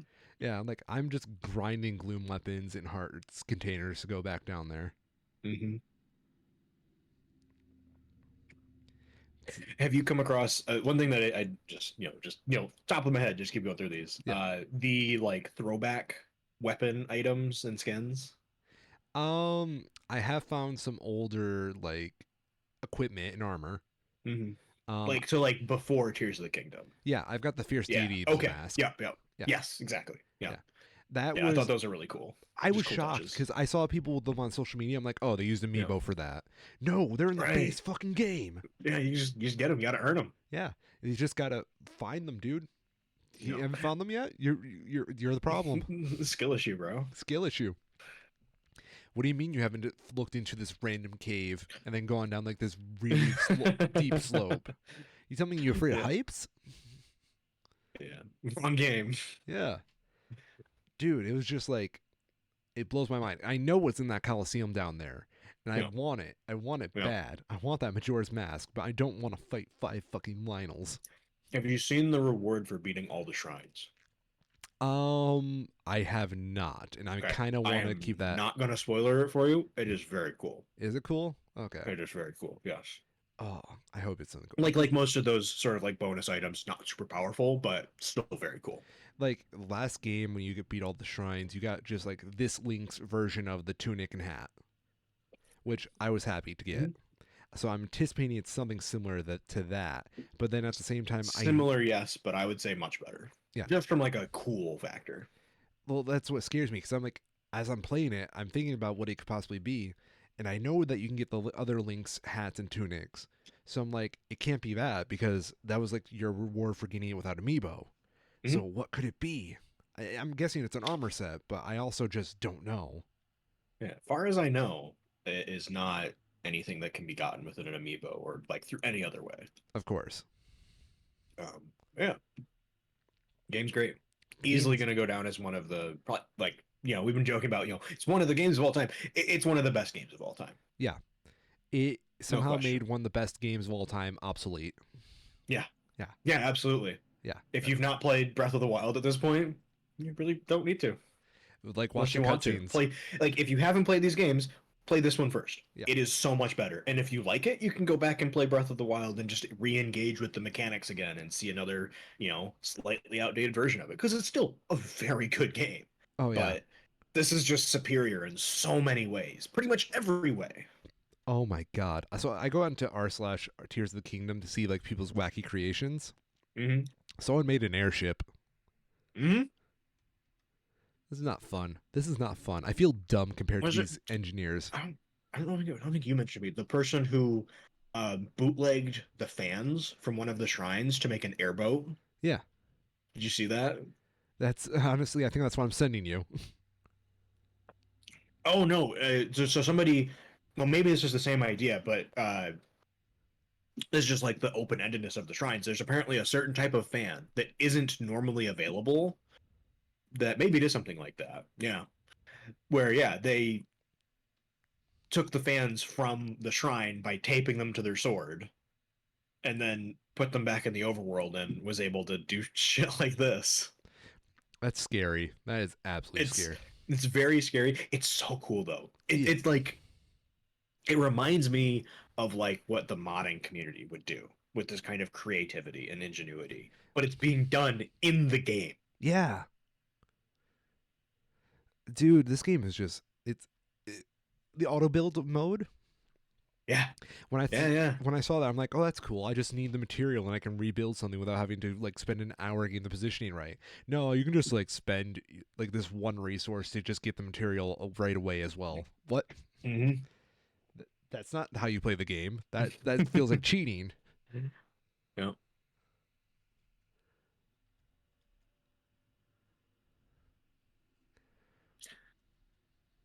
All right. Let's talk about the game of the year competition. Starfield.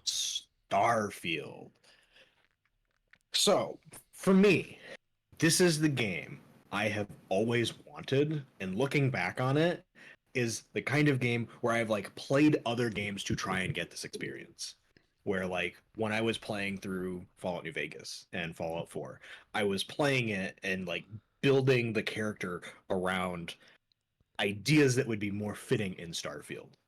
You know, the like Star Wars, Star Trek, Firefly sort of adjacent aesthetics and gameplay loops. Mm-hmm. To me, it feels like Bethesda's version of No Man's Sky. Oh, for sure. Like that's the hard part And about it. It's like there's a ton comparisons. of comparisons that you can make to it. No Man's Sky is the big one with Yeah. the scale of it and what you do. But No Man's Sky also, well, I can't say that now because No Man's Sky has had like 5 years to add these sorts of things, right? And it is starting to get very close to that. But it always is going to have that cartoony aesthetic Yeah. that No Man's Sky has, and it's similar to the Outer Worlds, where it's the same idea, where you have a number of planets and the spaceship and the customization and the RPG open worldness of it, but then this just dials up the scale so much more than the Outer Worlds. There's little, not even little, but large parts of this that you can track back to other things. But assuming the direct that they put out for it is all accurate, we've never seen it in this one package. That's what That's scares me. very exciting. It is just so fucking big. I don't know. There's one thing in that whole direct I felt like was not reasonable, and it's really dumb. You know what I think is the least unreasonable thing? What? Ability to land on more than 1,000 planets and an unspecified number of moons and space stations. Yeah. Whoever, whatever poor intern they had making these games, they've been crunching for like a decade to do this. I don't know how they did it, right? This is like, because Skyrim had that number of like books in it. Mhm. And they just decided, okay, what if we took every book and made it into an entire fucking planet? The scale is just ridiculous. Yeah.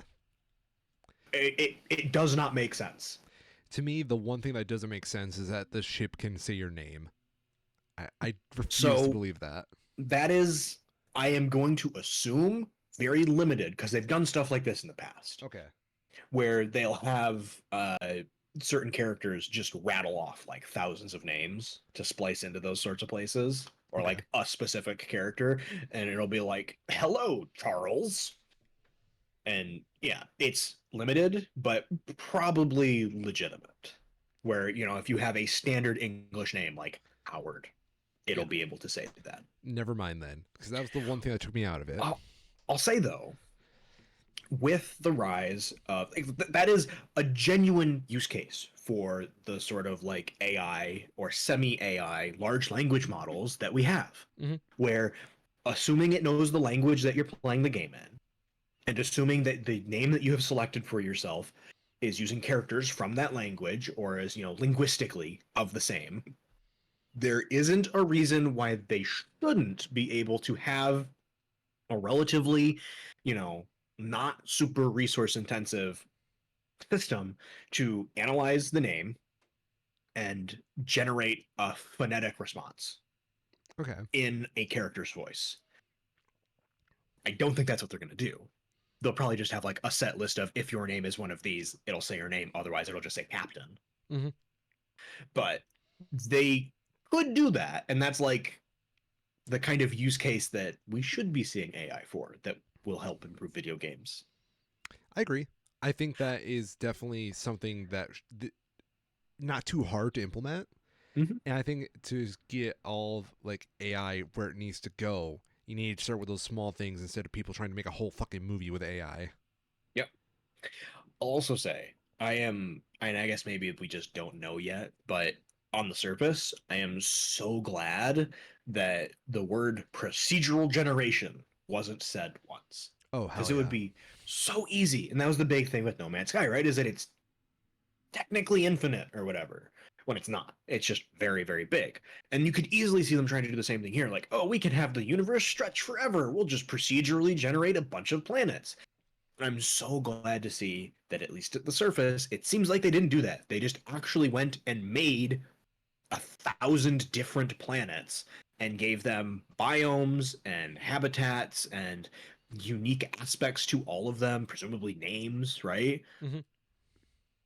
And we're going to have to wait and see how it turns out in practice. I could easily see it being that the vast majority of those planets are uninhabited, right? Mm-hmm. Because they are still people. They have to be constrained to the same 24 hours a day of work and sleep that we all do. So even though they spent like 10 years on this game, um, they can't literally bend the laws of time to put fucking civilizations on every planet that they've made. But it's still some very cool concepts. It's very exciting.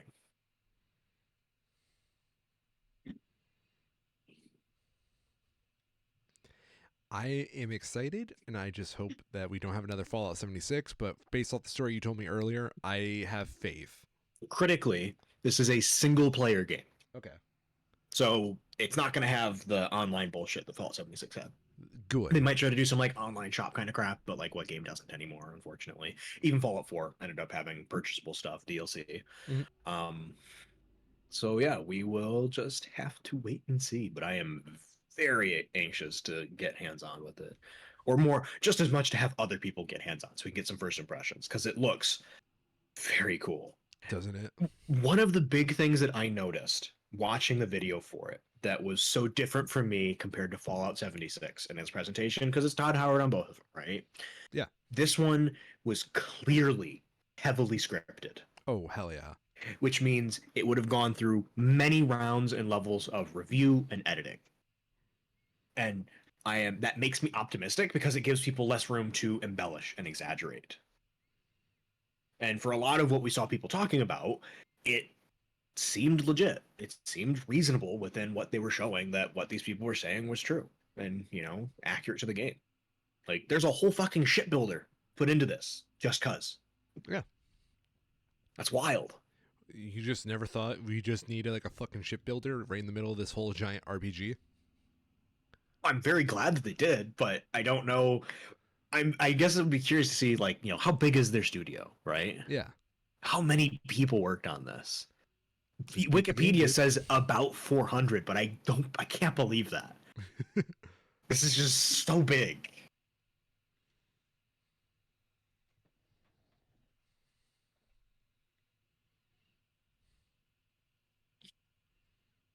I thought it was also really interesting and says to me how for the people working at Bethesda, particularly for the people who've been working on it for a long time, Mhm. um, they were very keen to mention at the start of it that this is the first unique world that Bethesda has made for the first time in 20 years.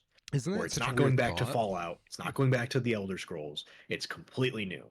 And I think for them, that carries, at least it seemed to me in how they were talking about it, it seems like to them it carries a certain weight to it and they're taking it very seriously. I'm glad to see them try a new IP. I think Bethesda has a Which, really talented like world building mm-hmm. team, Oh yeah, and I would there, hate to see it just wasted. there's a reason that Skyrim has been ported to like fucking every console and device imaginable. Yeah. It's a brilliant game made under horrible working conditions, but truly an incredible accomplishment. And we'll have to wait and see, but hopefully they're going to try and do it again. Son of a bitch. I have one more video game that's in particular to talk about Okay. that I have bookmarked here that looked really interesting. Star Wars Outlaws. What's that? It's an Ubisoft Star Wars game Okay. that is like. Have you seen like the Jedi Knight? I can't actually remember what it's called. The current Star Wars action adventure games that they have, where you're playing like a Jedi saber guy. No. I can't remember what it's called. Nope, I am tabbed out. Star Wars video games. Um, where did it go? Star Wars Jedi Survivor is the current one. Okay. Um, it looks very similar in design to me as that one is, but it like strips the Jedi element out of it. Where instead of playing as a Jedi, you're playing as sort of like a Han Solo type character, as a smuggler, a back alley dealer.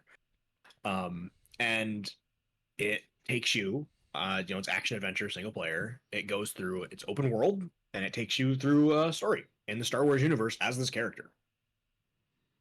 And it's made by Ubisoft. But it seems like they're foregoing the sort of usual Ubisoft mechanic trappings Mm-hmm. and instead focusing that to a degree on just more world. Where similar to Starfield, there is the option to, navigate in outer space, do space combat, and then jump between planets. It's like kind of remarkable how similar these two are in that conceptual level. But with this one being very specific to the Star Wars IP. I mean, I'm all for it. I think Star Wars needs to Mm-hmm. get the fuck away from Jedi. Yeah, Yeah. it's a very welcome tonal shift. Yes. But this is also very early. We had a trailer for it that everybody was just kind of like, "Eh, it looks cool, but I want to see some gameplay." And then, like 2 days later, Ubisoft released a gameplay trailer, and everyone was just like, "Okay, I want to see someone play it, but that's pretty cool."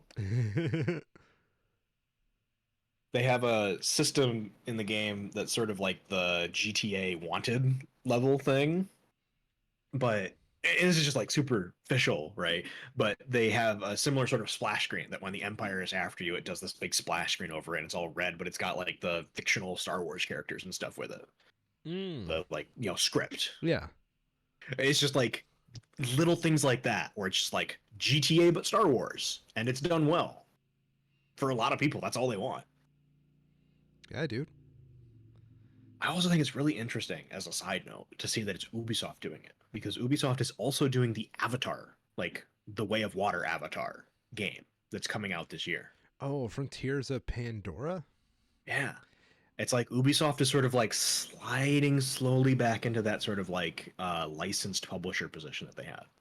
It's weird to see licensed publisher published games Yeah, for the it's first kind time of in a cool while. though, and they're not quite as one to one as we would have expected from like the early odds, Yeah. but it's an interesting comeback.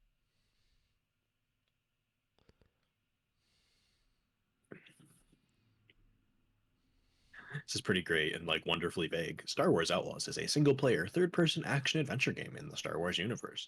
The game will feature stealth, open combat, vehicle combat, space combat, and branching dialogue. Oh, I It do is love set my between branching dialogue. it's set between the events of The Empire Strikes Back and Return of the Jedi. Honestly, I wish they would do like the eventual Mass Effect Star Wars game. Like just do the whole Mass Effect like Mm-hmm. space It life in Star Wars. kinda seems like they're trying to do that in Yeah. this game, where you can like get companions and recruit people to join you. It just remains yet to be seen how linear it is for being an open world game. Mm, hmm. The crux of it is apparently is supposed to be building up to you sort of assembling a crew to do a large space heist. So, excuse me. We'll have to wait and see how it turns out. But this one doesn't have an official date yet, just 2024. So it could be a while still. I look forward to it. Mm-hmm. Any other specific video game news that you wanted to go over after we No. had this pretty big? Because there's a lot of small stuff this Uh week, but we haven't seen Nintendo yet. I don't think. I was about to say it just makes me realize we should have had E3 around this point. Mm-hmm. But oh Hey, it well. would have been, but Yeah. everyone's just doing their own thing. I prefer it this way. I'm excited for the Persona 3 remake, even though I just fucking beat Mm. Persona 3 Portable like 2 months Yeah, ago. I can appreciate people being excited for it. Yeah. As a very casual Persona fan, I think it's ridiculous that they're remaking the original Persona 3 and not any of the derivative games after it that added a ton of features that people liked. So I will agree on that. My one thing, right? Mhm. I don't want them to remake the answer because apparently the answer is very bad. Persona 3 the answer, which is like an epilogue, Sure, yeah, yeah. which I wouldn't mind if they retooled it, but I do agree unacceptable that they didn't do the portable Yeah. main The character route. the reality is that they're probably doing it so that they can sell you what Persona 3 remake Golden or whatever Yeah, with in another 2 years that has all the shit that you wanted in it that they didn't put in initially because that's what Persona does these days. That's Atlas. that's Atlas. That's their racket. They make you buy the same game 5 times. Oh boy, I can't wait for Persona 5 5. God. Well, you I got the Persona 5 Reload or whatever it is, the mobile game. Royale? Yeah. No, there's some Persona 5 announcement that was like a new mobile game or something. Oh, Tactica, which looks fine. I not Yeah. That is a great way of putting it. yeah. Looks fine. Yeah. I'm not a fan of the art style. Maybe if you did it like with the actual style of the game, I'd be a little more hyped for it, like Yeah. Strikers. But oh well. Yeah. All right. We're almost 2 hours in. Let's talk about Spider Verse. Oh boy, Oh boy. where do we even start? I want to start by giving uh, a half apology to Roger Ebert and all of his ilk, because this is the first movie that I have seen that has ever made it me want to like stop and go frame by frame through it like they do. It's just like that is the pretentious film critic thing, is like, yes, I'm watching this film movie one frame at a time and analyzing it the whole way. And it's so fucking head up your own ass like level of film review. But seeing this, I kind of get it, because I'd love to stop and just like watch this at like a tenth speed. This movie is a series of paintings, not thing. Yes. Yeah, There's just so much, and it's all so beautiful. it is like I can understand why it took them so long to make this. Speaking of which, Mm-hmm. when was the original Spider Verse? Shall we look? 2018, Fuck, I was 5 years. 2017. I was curious too. It was not even like early 2018, unfortunately. It was pretty middle of the year. Yeah, I remember I had an opportunity to go see Spider Verse in theaters, but I said no, Hmm. and I'm very upset. Now I'm glad I saw Across Spider Verse because, frankly, these movies deserve to be on the big screen. They do. Do we want to do like just a plot beat by beat? Because I mean, it's been 3 weeks. We probably, I mean, we can. I want to talk about the art first. We'll get to plot. Plot is secondary for this, right? Yeah, It's there, but it's just a means for looking at this beautiful work. The reason that I was like really pushed to try and see this before the show today, so we could fully talk about it, is because I've seeing so many artists talking about it in turn, talking about not even just like, oh, this movie's really cool, but talking about the work that they did for it. And I love seeing that, to see people show like concept art, stills, examples, in process work of them making this movie. There's a great thread I saw talking about um, the design process that they did for Gwen's animations as she's flying through New York, really. and how at a certain point they had the idea, because there's like clearly like a gymnastics flair that Yeah, she has, yeah. and they specifically talked about how they had this idea of like, okay, we want to incorporate a gymnastics feel and movement to her different from Peter and Miles, and how the typical Spider-Man would be. And they specifically had the idea to use band gymnastics move that she would use as she moves through the city.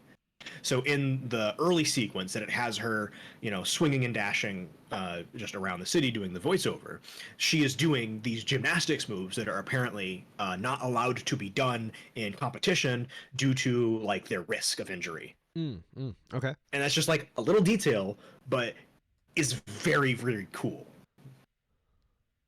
And you don't need to know that to watch the movie and just be like, yeah, cool animation, cool story, cool characters. But it's there. And it's there in every aspect of it.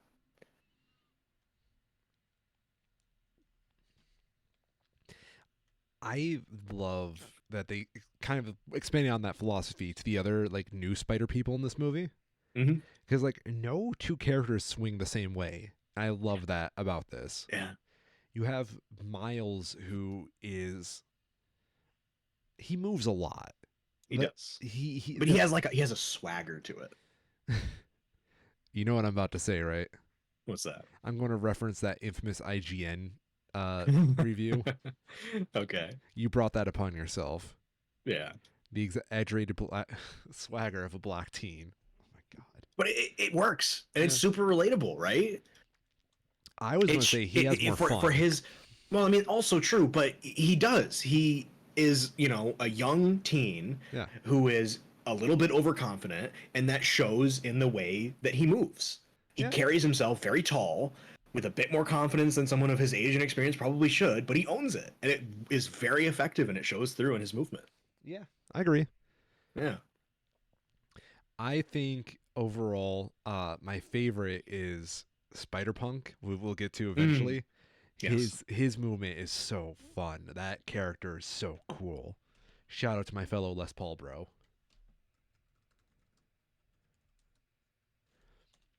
Um, God, it's just like where to start, where to go. This I movie, wanted to because say that yeah, this is the first movie that I have seen since the Red Turtle, where I genuinely think there is not a single bad frame. Where the Spider Verse, the first one, is phenomenal, but is not. at the same level of this, where it's like every single frame is perfect, Yeah. This movie, on the other and hand, not just perfect, but picturesque. yeah, every frame of this film could be framed as a painting. Absolutely. Yeah.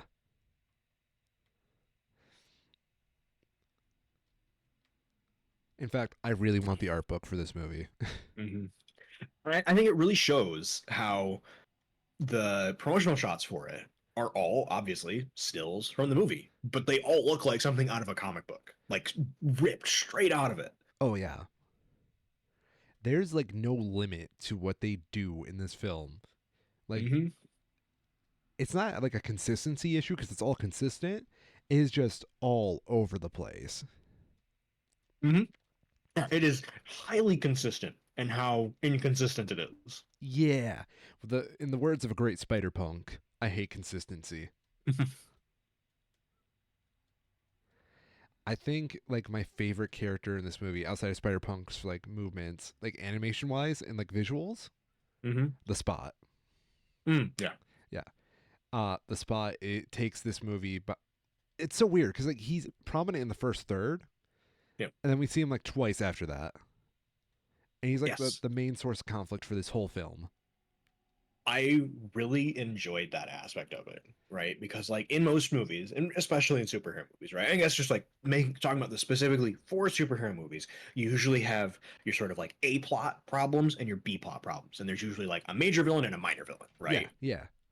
So like Spider-Man 3, you've got the like three different villains that are all various tiers of bad that are dealt with throughout the story as it goes. Hmm. In this one, it's just the Spot. And the additional conflict comes from within the spider people in a very good way, where it leads you to the same, like questioning of like, are we doing the right thing, that they start to ask themselves towards the end of it. I like this movie a lot because the conflicts are so wildly different, but they're Mm-hmm. all like very intrinsically a part of themselves at the same time.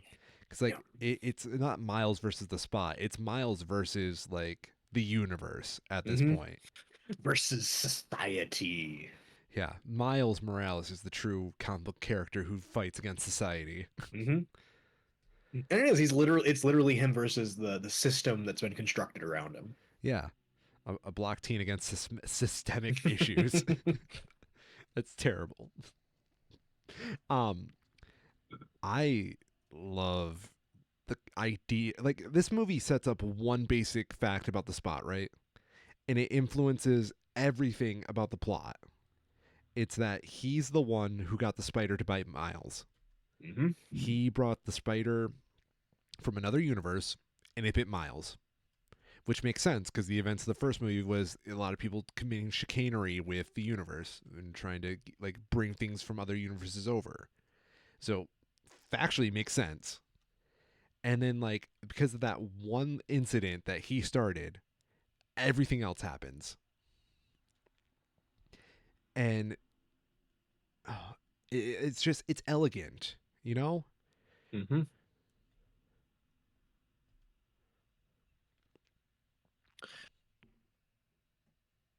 Oh, this is the. It's telling that the two movies are thematically so similar, because I was like trying to pull up the Wikipedia page for the plot of the new one. Yeah. I got like two paragraphs in before I'm just like, wait a minute, this isn't the right Spider-Verse movie.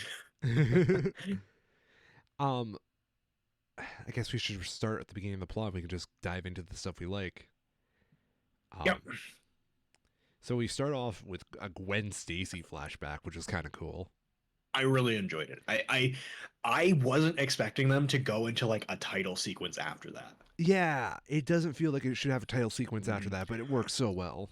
It really sets up the pacing for, because this being a two-part movie, having that extended intro sequence just sets it up really well for like, this is going to be long. This, Buckle up. yeah, this is going to like what? It's like a 15-minute intro sequence.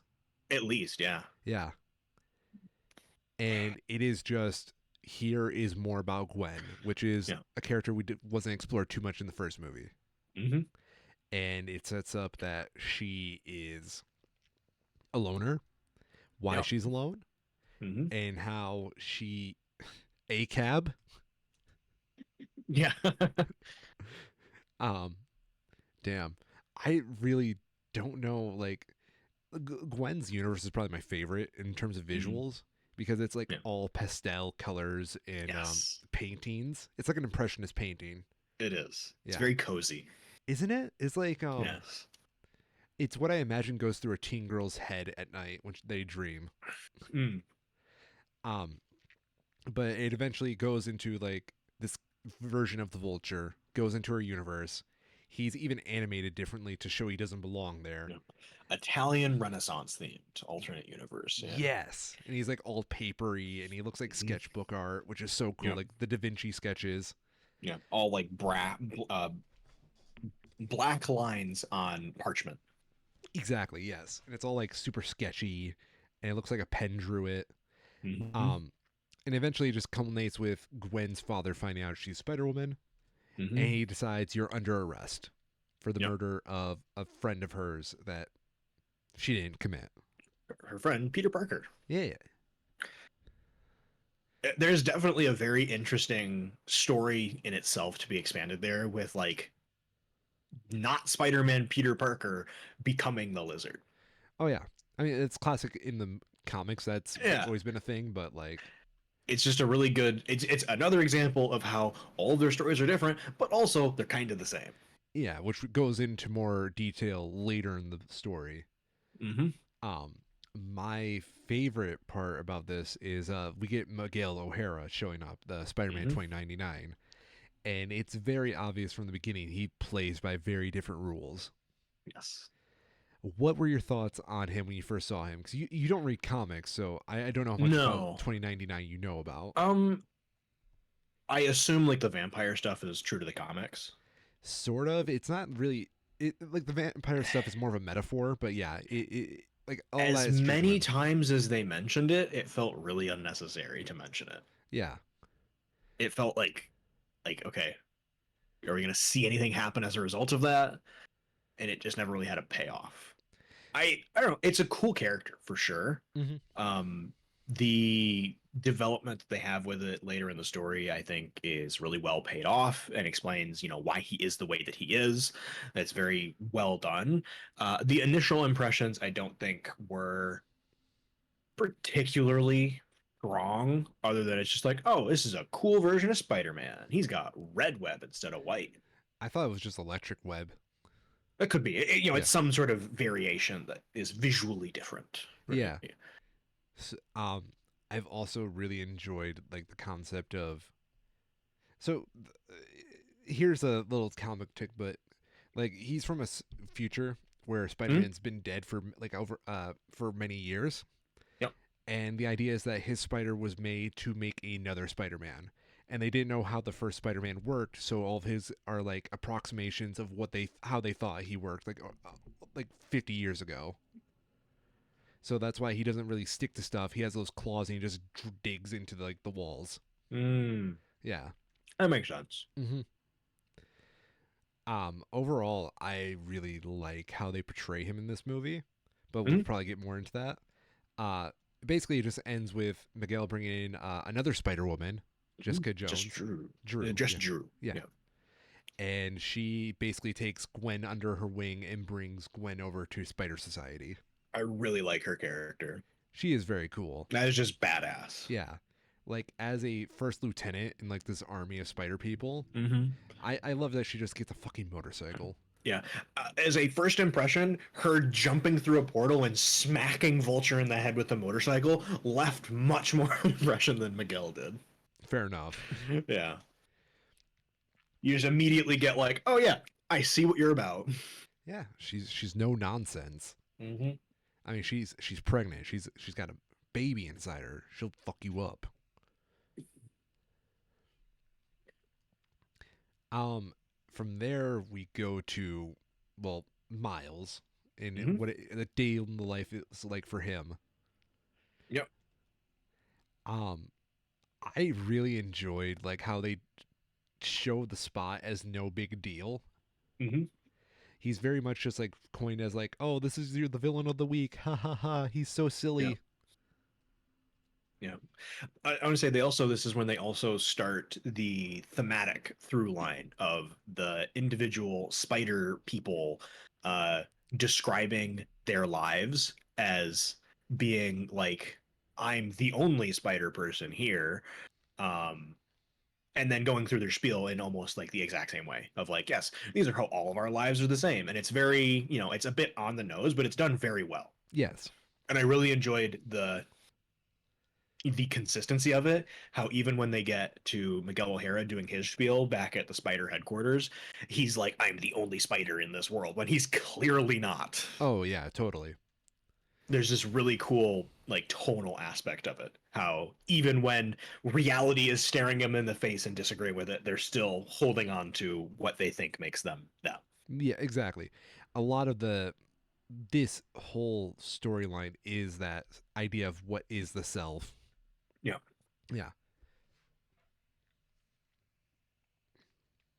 From there, we pretty much get like this conflict between Miles and his parents where they're very much like, what Mm-hmm. are you doing with your life? What the fuck? Yeah, it's very true, classic Spider-Man, real life conflicting with being a spider person and the struggles interpersonally that come from that. Yeah, you don't get a lot of those in movies anymore. Hmm. I'm a little sad. I'll say it is a bit of, and it's kind of a moot point now, but how Marvel handled Aunt May and pretty much all of, current Marvel Spider-Man's personal relationships have been just sort of like wiped clean. Oh yeah. And they just don't exist anymore. May's dead, and beyond that, nobody knows who he is anymore. He's just Spider-Man. Yep. So they didn't really have a chance to explore that at all. I mean, it kind of hinted in that universe May knew, but Mm-hmm. still Yeah. didn't get that far. Yeah. Um, there is this really nice scene where Miles and his dad are kind of like teaming up to arrest the Spot, Mm-hmm. and you get a lot of like Miles and his dad like talking heart to heart, which is like the first Mm-hmm. time it happens since it's awkward because he's wearing a mask the whole time. Right. Yeah, and you get a lot of like Miles giving his dad fatherly advice, which that's not how it works. Right. Yeah. I'll say that was also the only scene that got like a genuine out loud laugh from me, with the fake out shot of uh uh Captain Jefferson about to jump in through like the Spot portal to get down at the to the ground floor from where they were, Oh and then yeah. it hard cuts to him walking down the stairs. He made the right move. I don't care He what you did. say. That was very reasonable decision, and I would not blame him for making it. But it was very funny. Oh yes. I felt like that was very little predictable, but my whole theater Yeah. laughed. Oh yeah. It was done well. Yes. Because like it would be not at all in his character to do this big heroic jump through a random ass portal that he doesn't know what it does. No, he's got a wife and kid at home. He's got to stay safe. Yep. Yeah. I do love that scene where he's like, "You made me, Spider-Man," and then he turns to look at Miles and he says, "Why'd you make him?" Yeah. Yeah.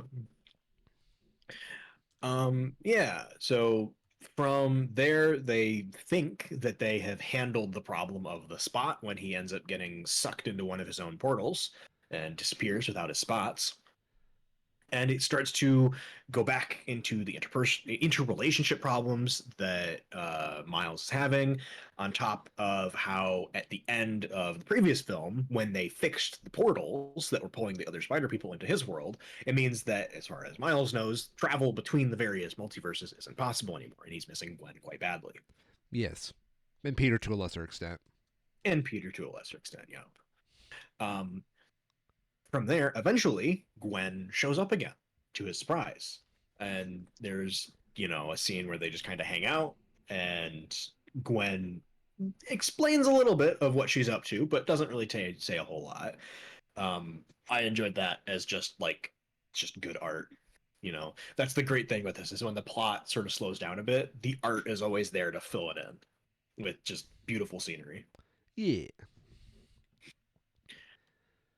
So from there, we learn that Gwen has actually gone back to Miles's Earth in to search down what is happening, or what happened with the Spot, and tying up the multiversal holes that he is making with his spots. Uh, Gwen sort of sneaks off at one time when she's hanging out with Peter and puts like a little spy camera to watch where she believes the spot is going to turn up at, and then later has to kind of blow him off to go follow up with that. And as a result of it, ends up being too late to stop the spot from going on to his next step in his plan. Hate it when that happens. So at that point, Gwen gets a bit of scolding from Jess for messing up. Gwen is like, "Yes, I know, I'm on it." Opens up a portal to go chase the spot back down to where he is next. Um, Unbeknownst that Miles has followed her using his powers of invisibility and is listening in the whole time. Hmm. And from there, follows her through the portal to what do they call it? Mumbattan, Earth Yeah, 501001, love which it. is Yeah, excellent, so good. Where they meet up with Paviter Prabharkar, which is also very clever and funny. Um, yeah, and they're going after the Spot. Spot is in this world because this Earth still has the Alchemax reality collider thing still in a complete state. And he is looking for more of the dark matter that powers his spot so that he can become more powerful. Um, they try to fight the spot and get their asses handed to them pretty badly in the process, and are met with a new character, Hobie Brown, best who, character. yeah. So you're saying there was a special way that they did the animation for him? Yeah, so I heard there was like a special way where he was being animated.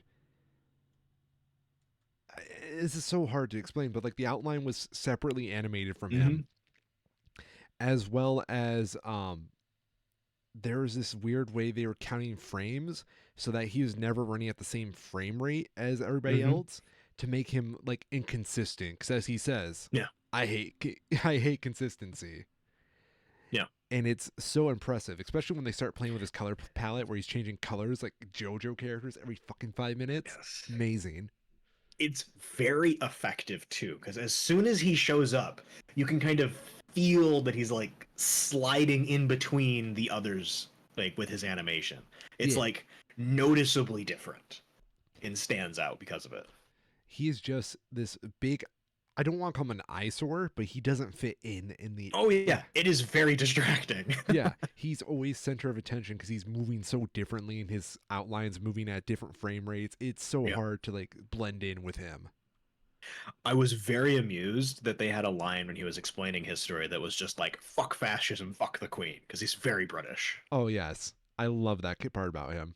Oh my god, no, the part that made me laugh super hard is Spider-Man India. Um, Yes. he is such a like an optimist and such a nice kid, and he's like just talking like everything in a very chipper tune when he's like talking about Mm-hmm. Mumbai, Yep. Mumbai. And then he points out to like the Taj Mahal equivalent they have there, and it's like this is where the Mm-hmm. British stole all of our shit. Mm-hmm. Yeah. Love it. And then here comes Hobie. This movie is so anti-British. I love it. Yes. Like Yes, deservedly so. The British know what they did. they know what they did. Release the fucking artifacts from the British Museum already. Come on. But yeah, Hobie steals the show, and Mm-hmm. basically he's like giving Miles tutorials on how to actually use his powers right. Because like, dude's a genius also. You know, and he has the same sort of like electrical powers that Miles does. Oh, that's right. You're right. Yeah. So like they use that to go confront the spot partially. And they get their ass handed to them again. What a Chad. Yeah.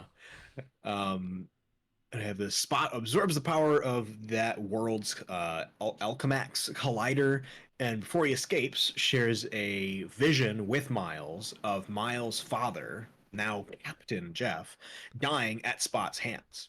Yes. Uh, as the building that contains the collider, you know, 'cause there's a big explosion from it all, starts to collapse, they go through a very cool sequence of them, you know, just doing the Spider-Man stuff, saving people, clearing the path from the rubble so that people don't get hit, including a scene where Pavtir has to do the sort of Spider-Man choice between saving his girlfriend or saving an unnamed child. Yes, which very classic Spider-Man. Very classic Spider-Man. Yes. So instead, because Miles is there, he is able to jump in and save both the child and the Captain Stacy equivalent in this Spider-Man's world, who are both about to be crushed by the rubble. Um, No, no. this triggers what they call or disrupts a canon event, which is, it's supposed to be the main moments that all the Spider-Men have to have. Where in this case, Captain Stacy dies saving a child because Spider-Man is busy saving Gwen. Yeah. Because Miles disrupted that, there is now damage that has happened to Earth 50101, where Mumbattan is, and the rest of the Spider Society have to come in to assess and try and fix this dimensional damage. At the same time, Miles, Gwen, and Hobie are sent to the Spider Society headquarters on Earth 928, where Miguel is located. I love Spider Society. It is so cool. It's very cool. You know, it made me kind of shocked when I was watching this movie when we got to Spider Society. What's that? We haven't seen the classic Spider-Man costume once. Yeah. Yeah. It's in this movie in one scene, I've noticed. And it blows my mind to not have that costume there, but go on. That's refreshing. I loved all of the little sight gags that they had here. Yes. Like, I think it's Ben Riley, it looks like. Yes. Was the Spider Ben who's going through his deep emotional trauma, and he can't do anything else right now because he's so emotional. He's so broody. It's just like, it's so dumb, but at the same time hilarious because of that. You get a moment where there's like, very much classic like TV animated Spider-Man going through like very like scripted, animations and poses, and he's just like way too slow to do anything. Oh yeah, everybody else is running at like classic 24 and he's running at like 6. Yeah, so he's just like way too late with his moves and completely misses. Yes. So yeah, the three of them are sent to the Spider Society headquarters, where they are met with Miguel and then also Peter B. Parker and his infant daughter Mayday, who Adorable. was a surprisingly effective inclusion. I saw there was like, oh great, there's a child, but no, it was good. Yeah, it could have been way worse, and they handled it quite well. It was very fun.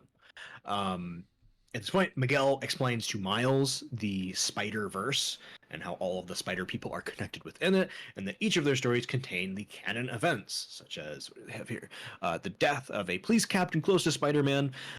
They also pointed out, like Uncle Ben dying is the other obvious big one. And as Gwen talks about earlier, Gwen Stacy dies in all of the Spider-Man's worlds. And that is, sort of sets the scenes of why she is, equally very eager to see Miles, but also very anxious to see Miles because she knows if she becomes his Gwen Stacy, it might not go well for her. Exactly. Each of these stories contain canon events, and and straying from those events threatens reality. Miguel admits that he tried to replace a deceased version of himself from another universe who had a happy family, only for that to result in that universe collapsing. Miles realizes that the Spot murdering Jeff, which is the vision that they shared, who will be promoted to police captain very shortly, is a canon event. In response, Miguel imprisons Miles so that he won't be able to save Jeff, and the event will be forced to happen. But with Hobie's help, Miles is able to break loose before using a portal to exit the society. There is a very extended, very cool chase scene that happens with that as they're fleeing, running through the city and running from the Spider Person complex. That was very reminiscent at the end of the Doctor Strange fight in the most recent Spider-Man movie, where you have Spider-Man fighting on a moving train. Oh. And it was just like, oh yeah, that's a bit similar. But they did it, it was unique, right? Because this is a train that's going straight up. what my favorite thing about that was not only with like all these spider people running and how beautiful Hmm. it is, um, but there's like this scene where they make fun of like the classic Spider-Man Jesus pose where he's like trying to put two things together, but he's like spread out between two Hmm. webs. Yes. Yes, and they all just like run on one of the spider people just doing that. Yeah. Oh, And it's the so same good. one where they have the guy trying to, lift the unmovable weight, right? Yeah, And Peter like kicks his shins out and forces the weight to drop on a bunch of other spider people at the same time, sort of pinching them all. that's so good. You know. So there's the sort of through line where, because this is the first time that Miles has been to this world, he doesn't really know what the hell's going on, what he's trying to do, and both Jess Drew and Miguel O'Hara are both just like, "Fuck, are you doing, kid? What do you think you're gonna go? You can't escape from us here. You can't run from us. What is your plan?" Yeah. And Miles is just kind of just like, "I don't know. I'm making it up as I go. That's what Spider-Man do." And just a great scene. Yeah. Great fight scene, great action sequence that culminates in Miles being able to use his own powers to get the upper hand over Miguel, and then his unique invisibility power to escape and slip away, where he reveals that, conveniently for him, all of the spider people have now left Spider HQ, and it's going to be very empty for anybody trying to use the teleporter in there. So I just want to point out Mm-hmm. two things. I really enjoyed. There's like this little side part where Peter B. Parker tears Miles away from the chase for a moment to Yes. like talk with him and like Yeah. yeah, that was very touching. I really like their relationship in this because it's more of like a Mm-hmm.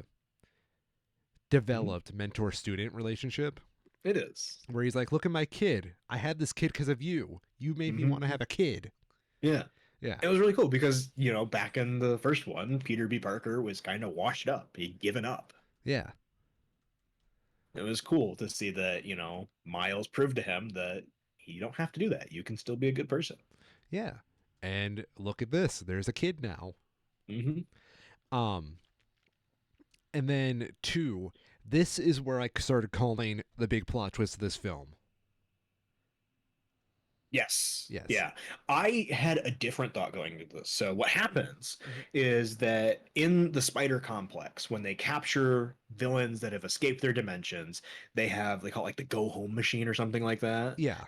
where they put the villain in the machine and it zaps them back to whatever universe their DNA says that they are supposed to return to. Hmm.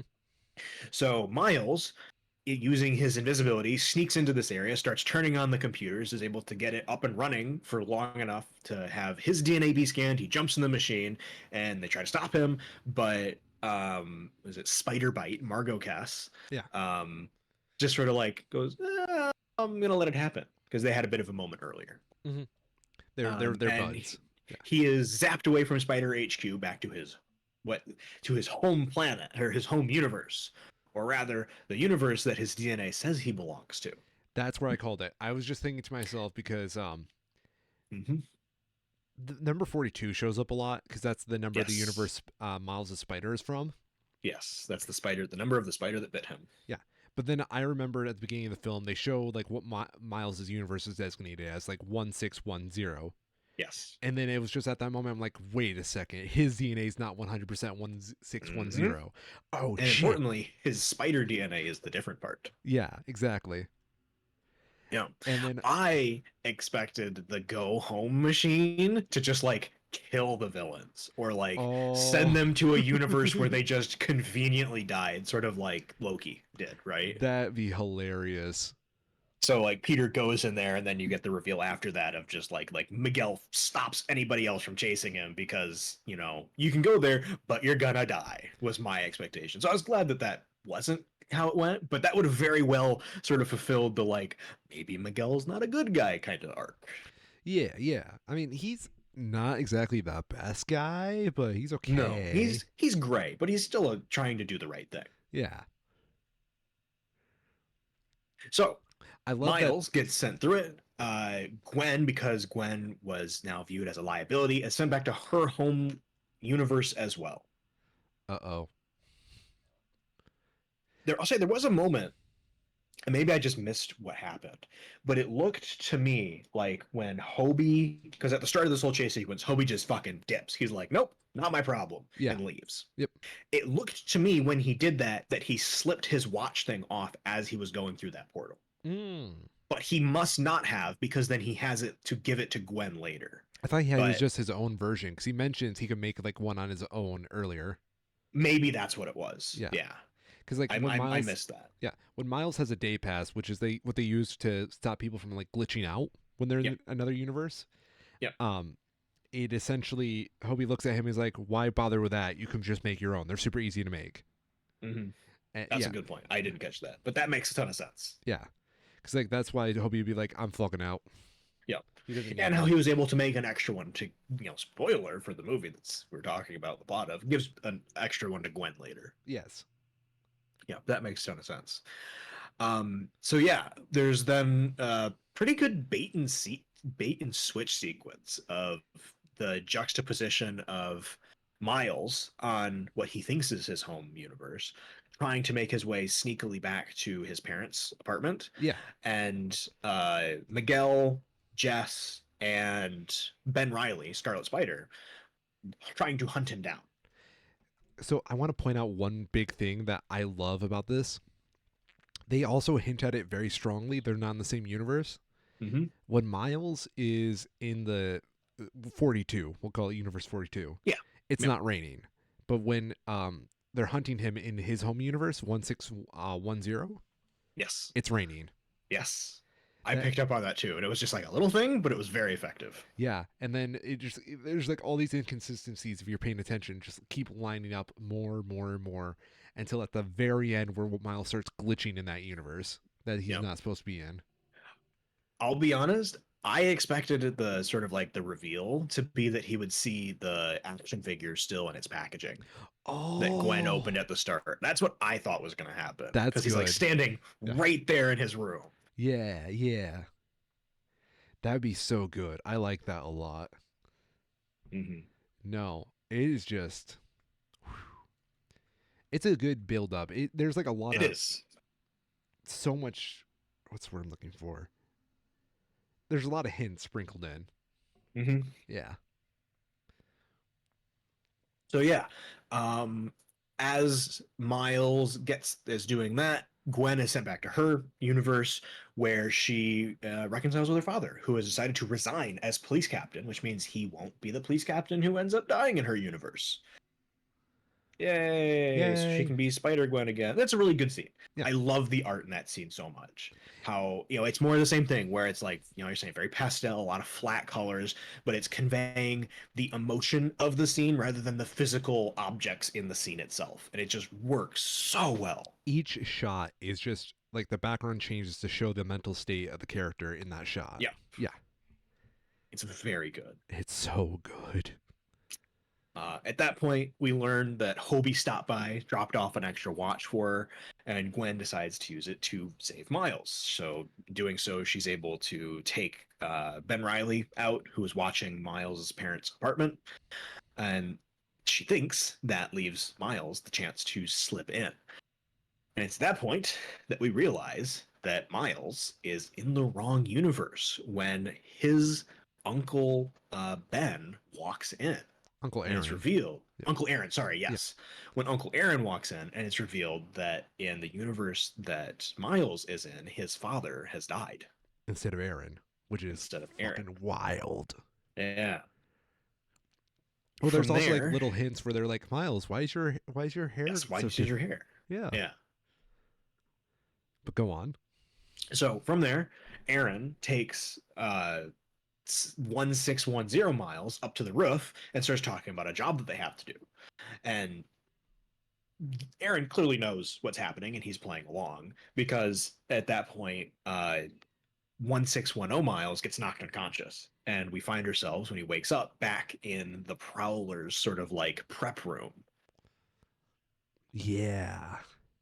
which is very good. I liked the callbacks that they had to the first movie with that room. How it's obviously the exact same space, it's set up in the exact same way.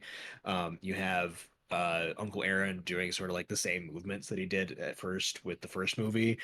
until we get to the reveal that, once again, Miles is hiding in the shadows up in the corner, watching it all from the sidelines.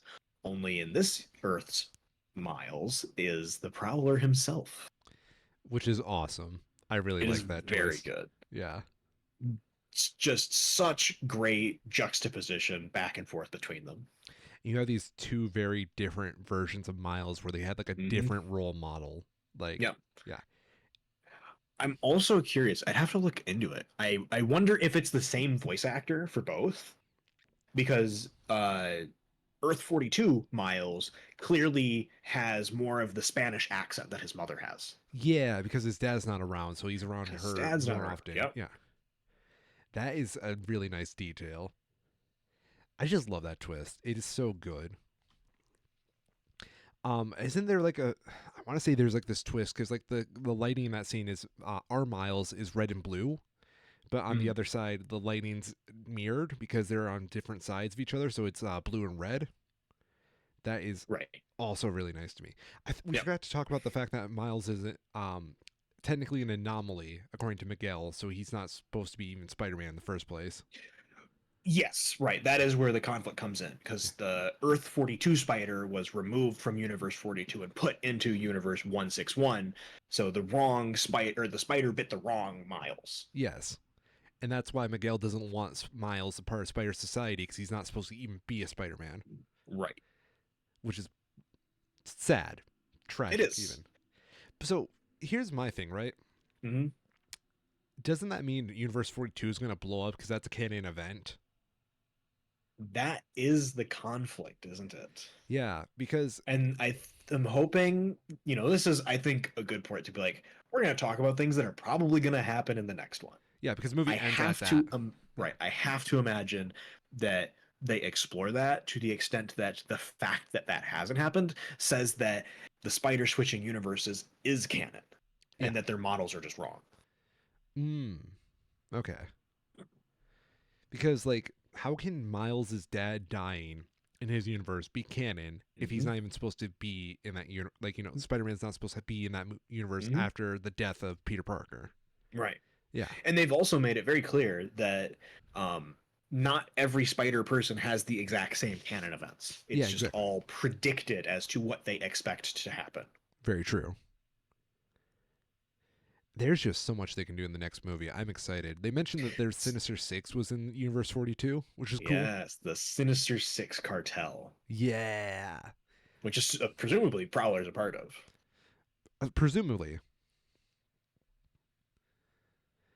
it is just so cool to me. It's like such an open book, and it's Mm-hmm. already done. I heard like the story for the next movie, so I'm sure Oh, it's for sure. already super satisfying. Yep. But I can't wait another year, man. I can't wait. This is probably one of the best done, part one, part two sort of style of these movies. Yeah. There's a sentiment that I heard talked about a couple of weeks ago. People were talking about movies that were upcoming, how three of the biggest movies of this summer being, like this, of course, there's Dead Reckoning Part One, and then we get Dune Part Two. There's all these like chunked up movies that are being released, and the concern. I actually heard somebody in my theater when I watched it this morning, who was very upset by that, where it goes like to be continued, and they're just like, oh come on, something like that, because they don't expect it, they don't realize this is a part one because it doesn't have part one slapped on it. yeah.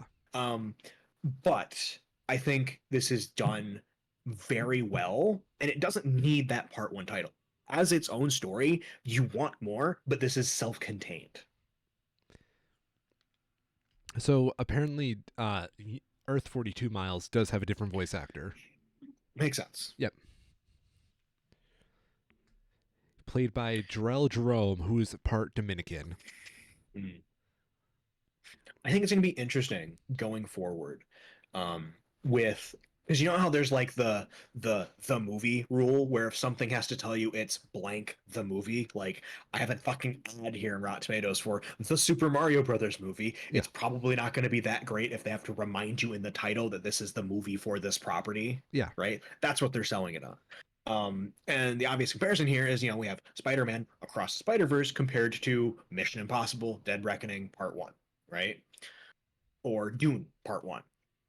where the people who are making this movie consider it to be a part of a larger whole, but its own thing. This isn't part one, it's just the first story of this longer sequence that they're telling versus something that has been deliberately cut in half because the story is too long for the traditional film length.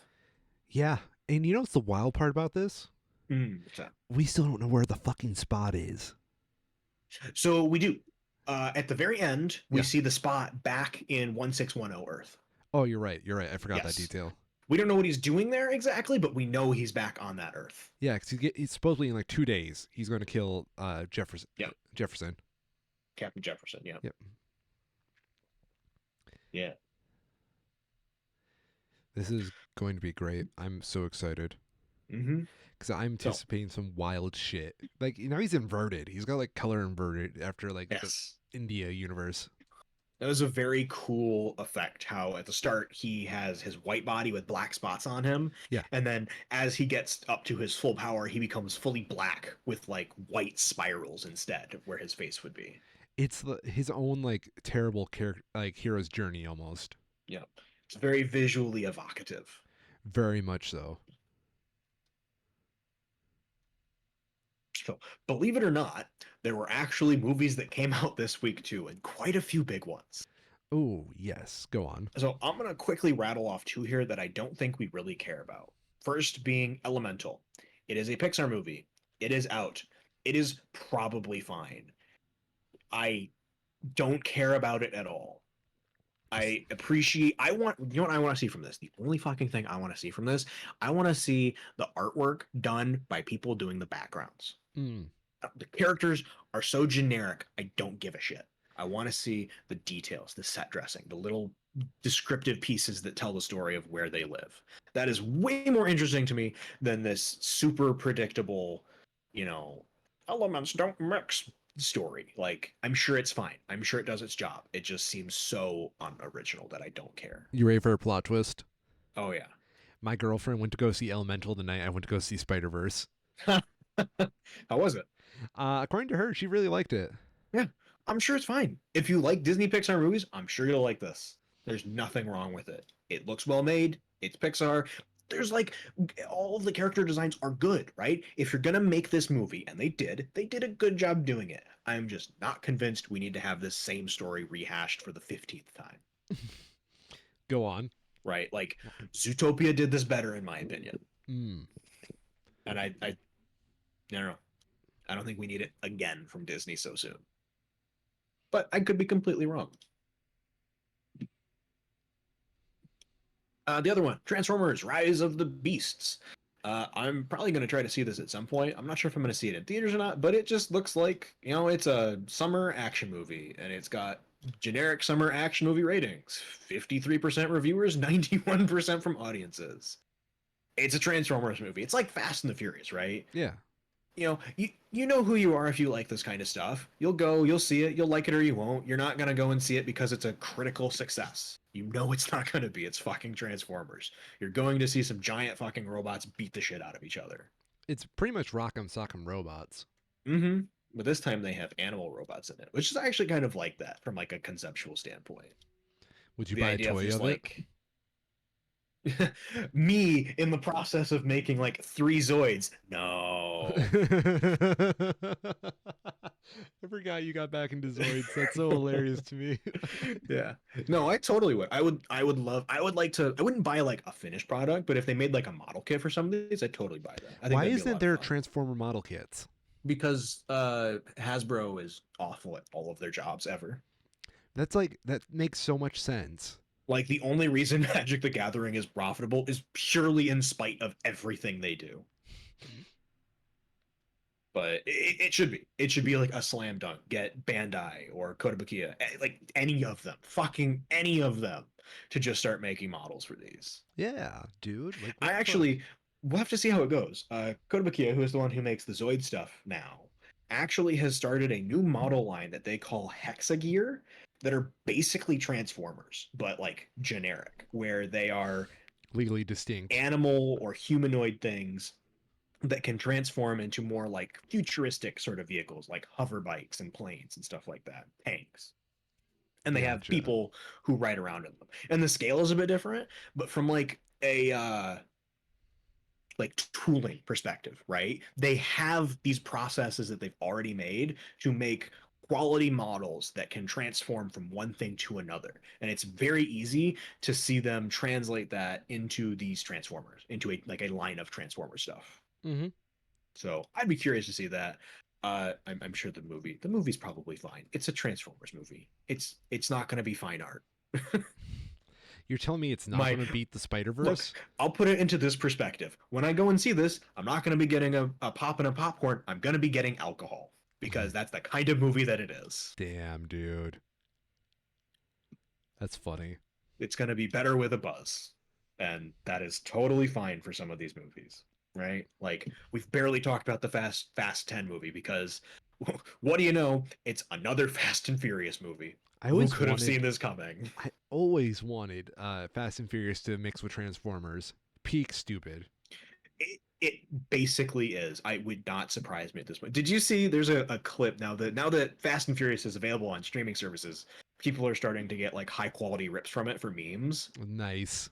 And apparently, the best part of that movie, because I don't even think we talked about the reviews for the reception, because who like we don't care, Yeah. right?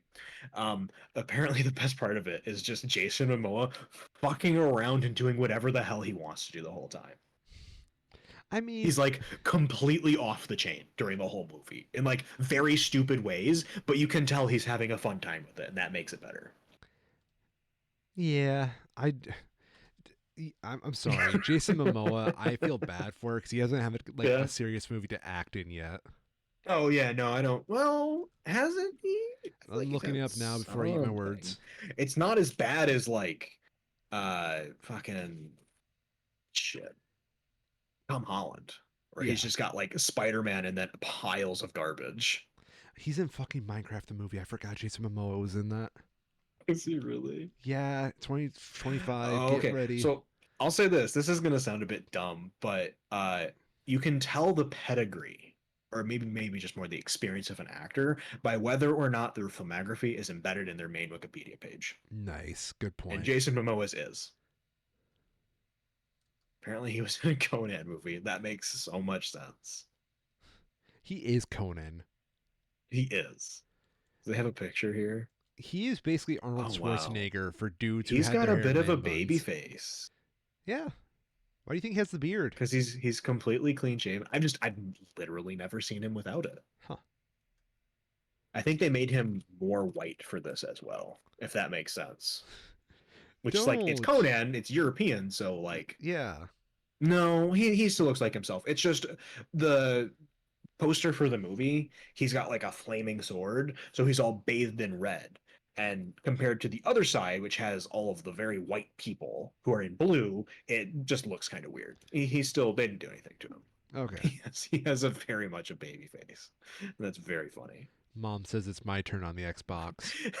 The first picture that comes up is an article that the headline it's cut off at the end. It says Jason Momoa says his Conan the Barbarian remake was a pile of dot dot dot.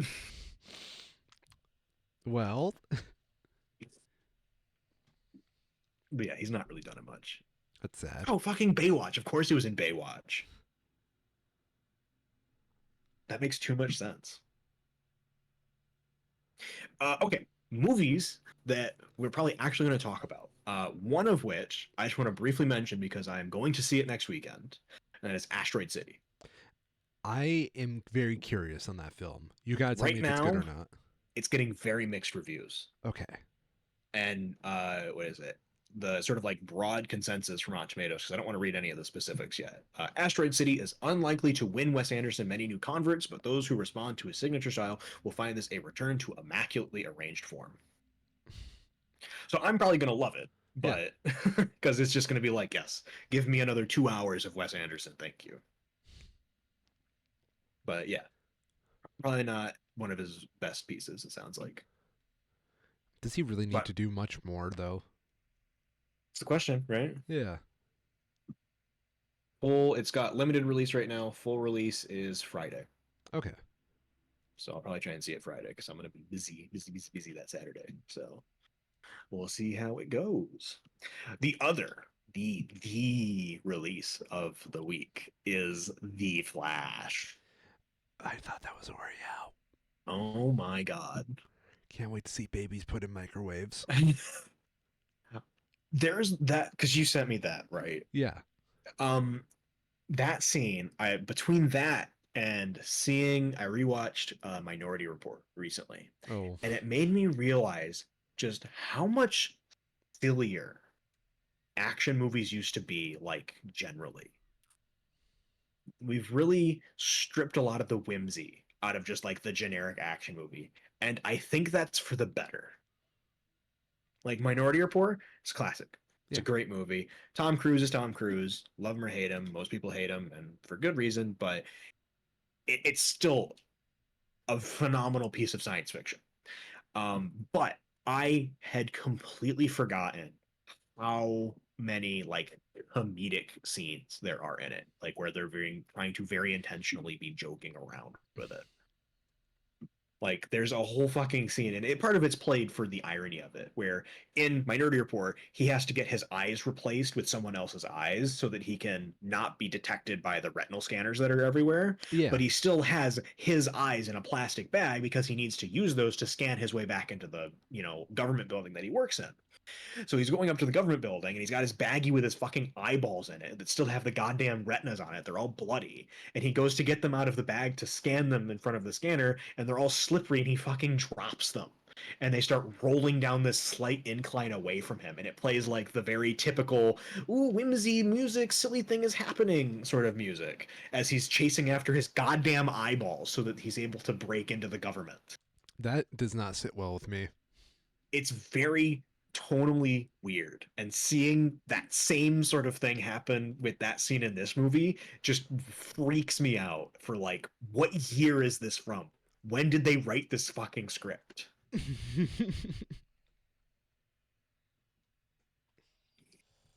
Ultimately, it sounds to me, I'm mostly just disappointed that Ezra Miller was still attached to this, because if it was anything else, I'd love to go like just like hate watch it, right? Yeah. Like, yeah, it's a DC movie. They're probably not going to make many more like this again. I'd like to see the train finally crash. It's doing fine. One of the better for DC, in fact. 67% critics, 85% audiences. It's not a bad movie. It just has Ezra fucking Miller as the lead again. I get the feeling this is like the end of an era for DC, which, It very much is. yeah. And fucking Guardians director James Gunn. James Gunn has basically said as much, that yes, I am taking over now. We have to do this to close it out, but we are changing things up. Good. It needs to happen. The ideas that they started with, I don't think were bad. They just never really executed on them in a way that was good. Well, the problem was they were chasing after Marvel too much, and Yeah. like, Oh yeah.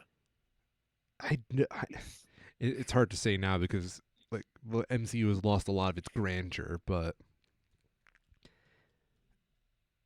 they really needed to do something different. And you see, like, whenever they did do something different, there was like these big successes, like the Batman or the Joker, Yeah. where they were like allowed to do a lot more without having to like adhere to like what Marvel was doing at the time.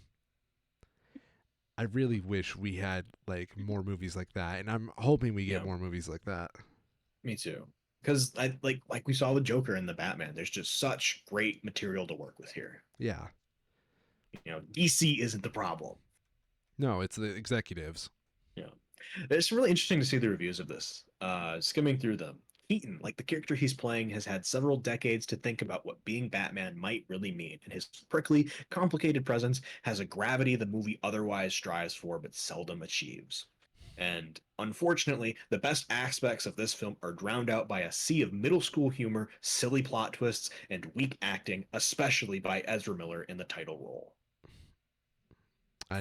Who could have saw that coming?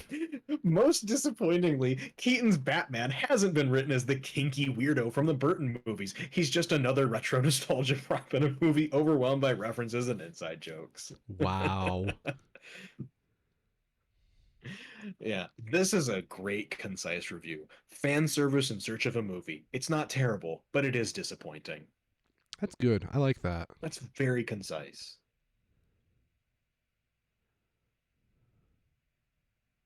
Flashy and fun whenever not adhering to nostalgia requirements and delivering uncanny PS3 era graphics. That leak scene I sent you, that does scream PS3 graphics. Oh yeah. I mean, there's the I don't know why they keep putting it in their promo shots, but there's one very specific scene that has Supergirl and both of the Flashes like running at super speed with all the explosions and military stuff happening around them, and it just looks so fucking bad. Doesn't it? It's like it's not even like bad CG. It's just bad everything. This is a scene that nobody has thought out, nobody has edited right, and nobody has had the gall to go back and say, "Yeah, this sucks. Let's do it again better." Well, I feel like that's like how a lot of the DC films were ran. Mm-hmm. Yeah, that's true. Does it at least beat Shazam 2 Wrath of the Gods? It probably does. That one did pretty badly. Yeah. Shazam. Oop. Sorry, Fury of the Gods. Oh, oh, I'm so sorry, Shazam fans. Interestingly, Shazam has a higher audience score somehow. That's hilarious. Oh, I also mentioned to you that I sent you. Where did it go? I sent a picture of it. Apparently DC is trying to advertise this with the audience score from Rotten Tomatoes. I And saw they had this that. poster that is like it was immediately out of date at the time and has only gotten worse since where it was like audience score 95% and then as in the small print it says as of 6/13/23, which was like days before the actual full release happened. It's amazing to me to see like how audience like how reviews have like been changed through the internet because it Yep. used to be like direct quotes right in the trailer. Yeah. Yeah. And then after that it was like the Wall Street Journal gives this a 3 out of 10 or something like that. Mm-hmm. Um and now it went to Rotten Tomato scores and now it's tomato audience scores. I have to imagine because like they haven't done that kind of advertising in a long time. Largely be no way that let me see if that's accurate. Okay, that's outdated. It's not quite as bad. But they haven't done that kind of advertising because the way that the marketing cycles work is they tell you about the movie before it comes out, not while it's already out. Yeah. That kind of advertising where they're advertising you the movie 2 3 weeks after its initial open just doesn't really exist anymore. So to see them doing that for this movie at all is really bizarre. Isn't it? It's like who are you advertising to on this? This is fucking Twitter. We know the movie exists. Nobody gives a shit that the audiences say it's 95% positive. No one fucking cares on Twitter. What are you doing? How The pe- desperate are you? the people that wrote that audience score are the people that are going to like it the Mm-hmm. most. Yeah. Anybody who doesn't see it for that first weekend enough to get the audience score probably won't like it. Yeah. And as to the who's desperate enough thing, um, it kind of seems like they might be.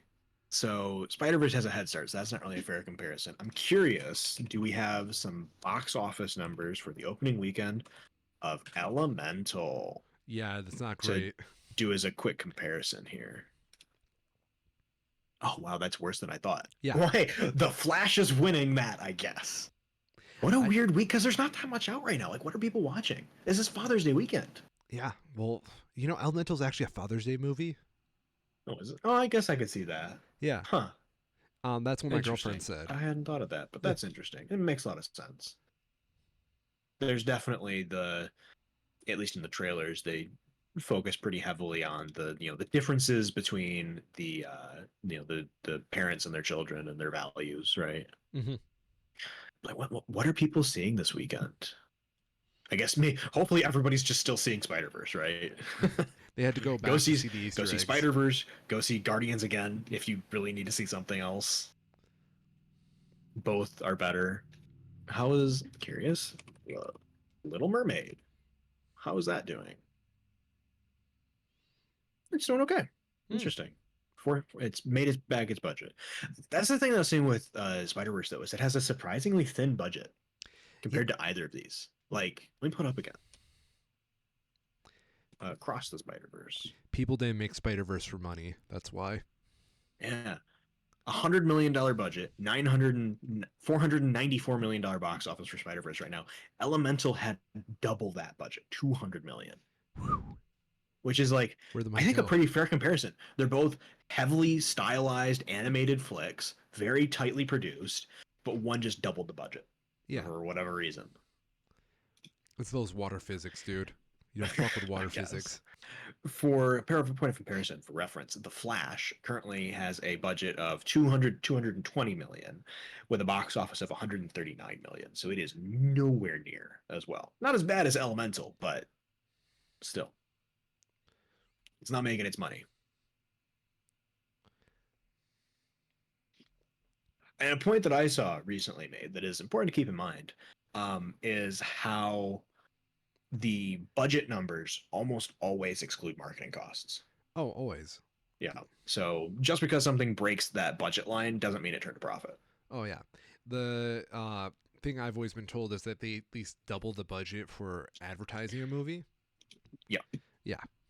I believe that. That sounds like a good estimate. I'm curious. Just like I'm going on this rabbit hole. What's Fast X doing?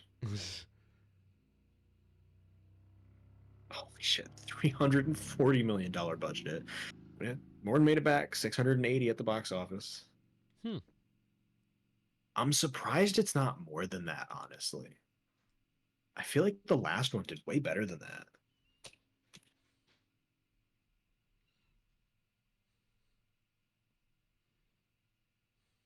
Where's the box office mojo? Yeah, Furious 7 did 1.5 billion. Where's Fast 8? Huh. It's like not even here. Oh, hopefully they'll stop making these eventually. Never. Probably not. So where is it? Because Fast X is in like what the top 150, I guess technically. Oh, there it is. Fast 9 was about the same, 700 million. Still a fuckload of money, but they've definitely kind of peaked, it seems.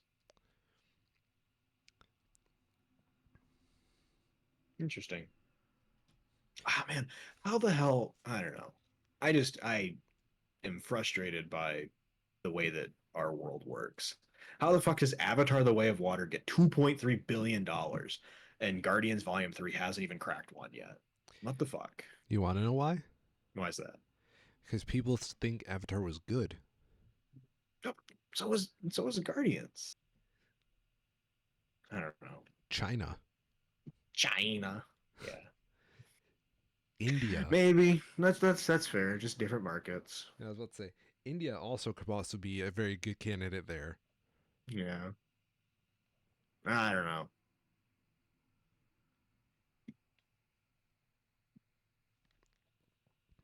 Did we I somehow? think I think we somehow managed to fill almost the full 3 hours. I knew this was going to be a long one, but holy shit! Yeah.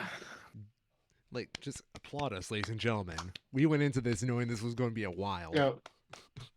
A lot to go over. A lot of good stuff. Okay, so now we present our main event, the full reading of all 905 pages of Dostoevsky's The Brothers Karamazov. No. Okay. As read by the infamous Orion. And I'm also a schmo. Part 1, Book 1, The History of a Family, Chapter 1, Fyodor Karamazov.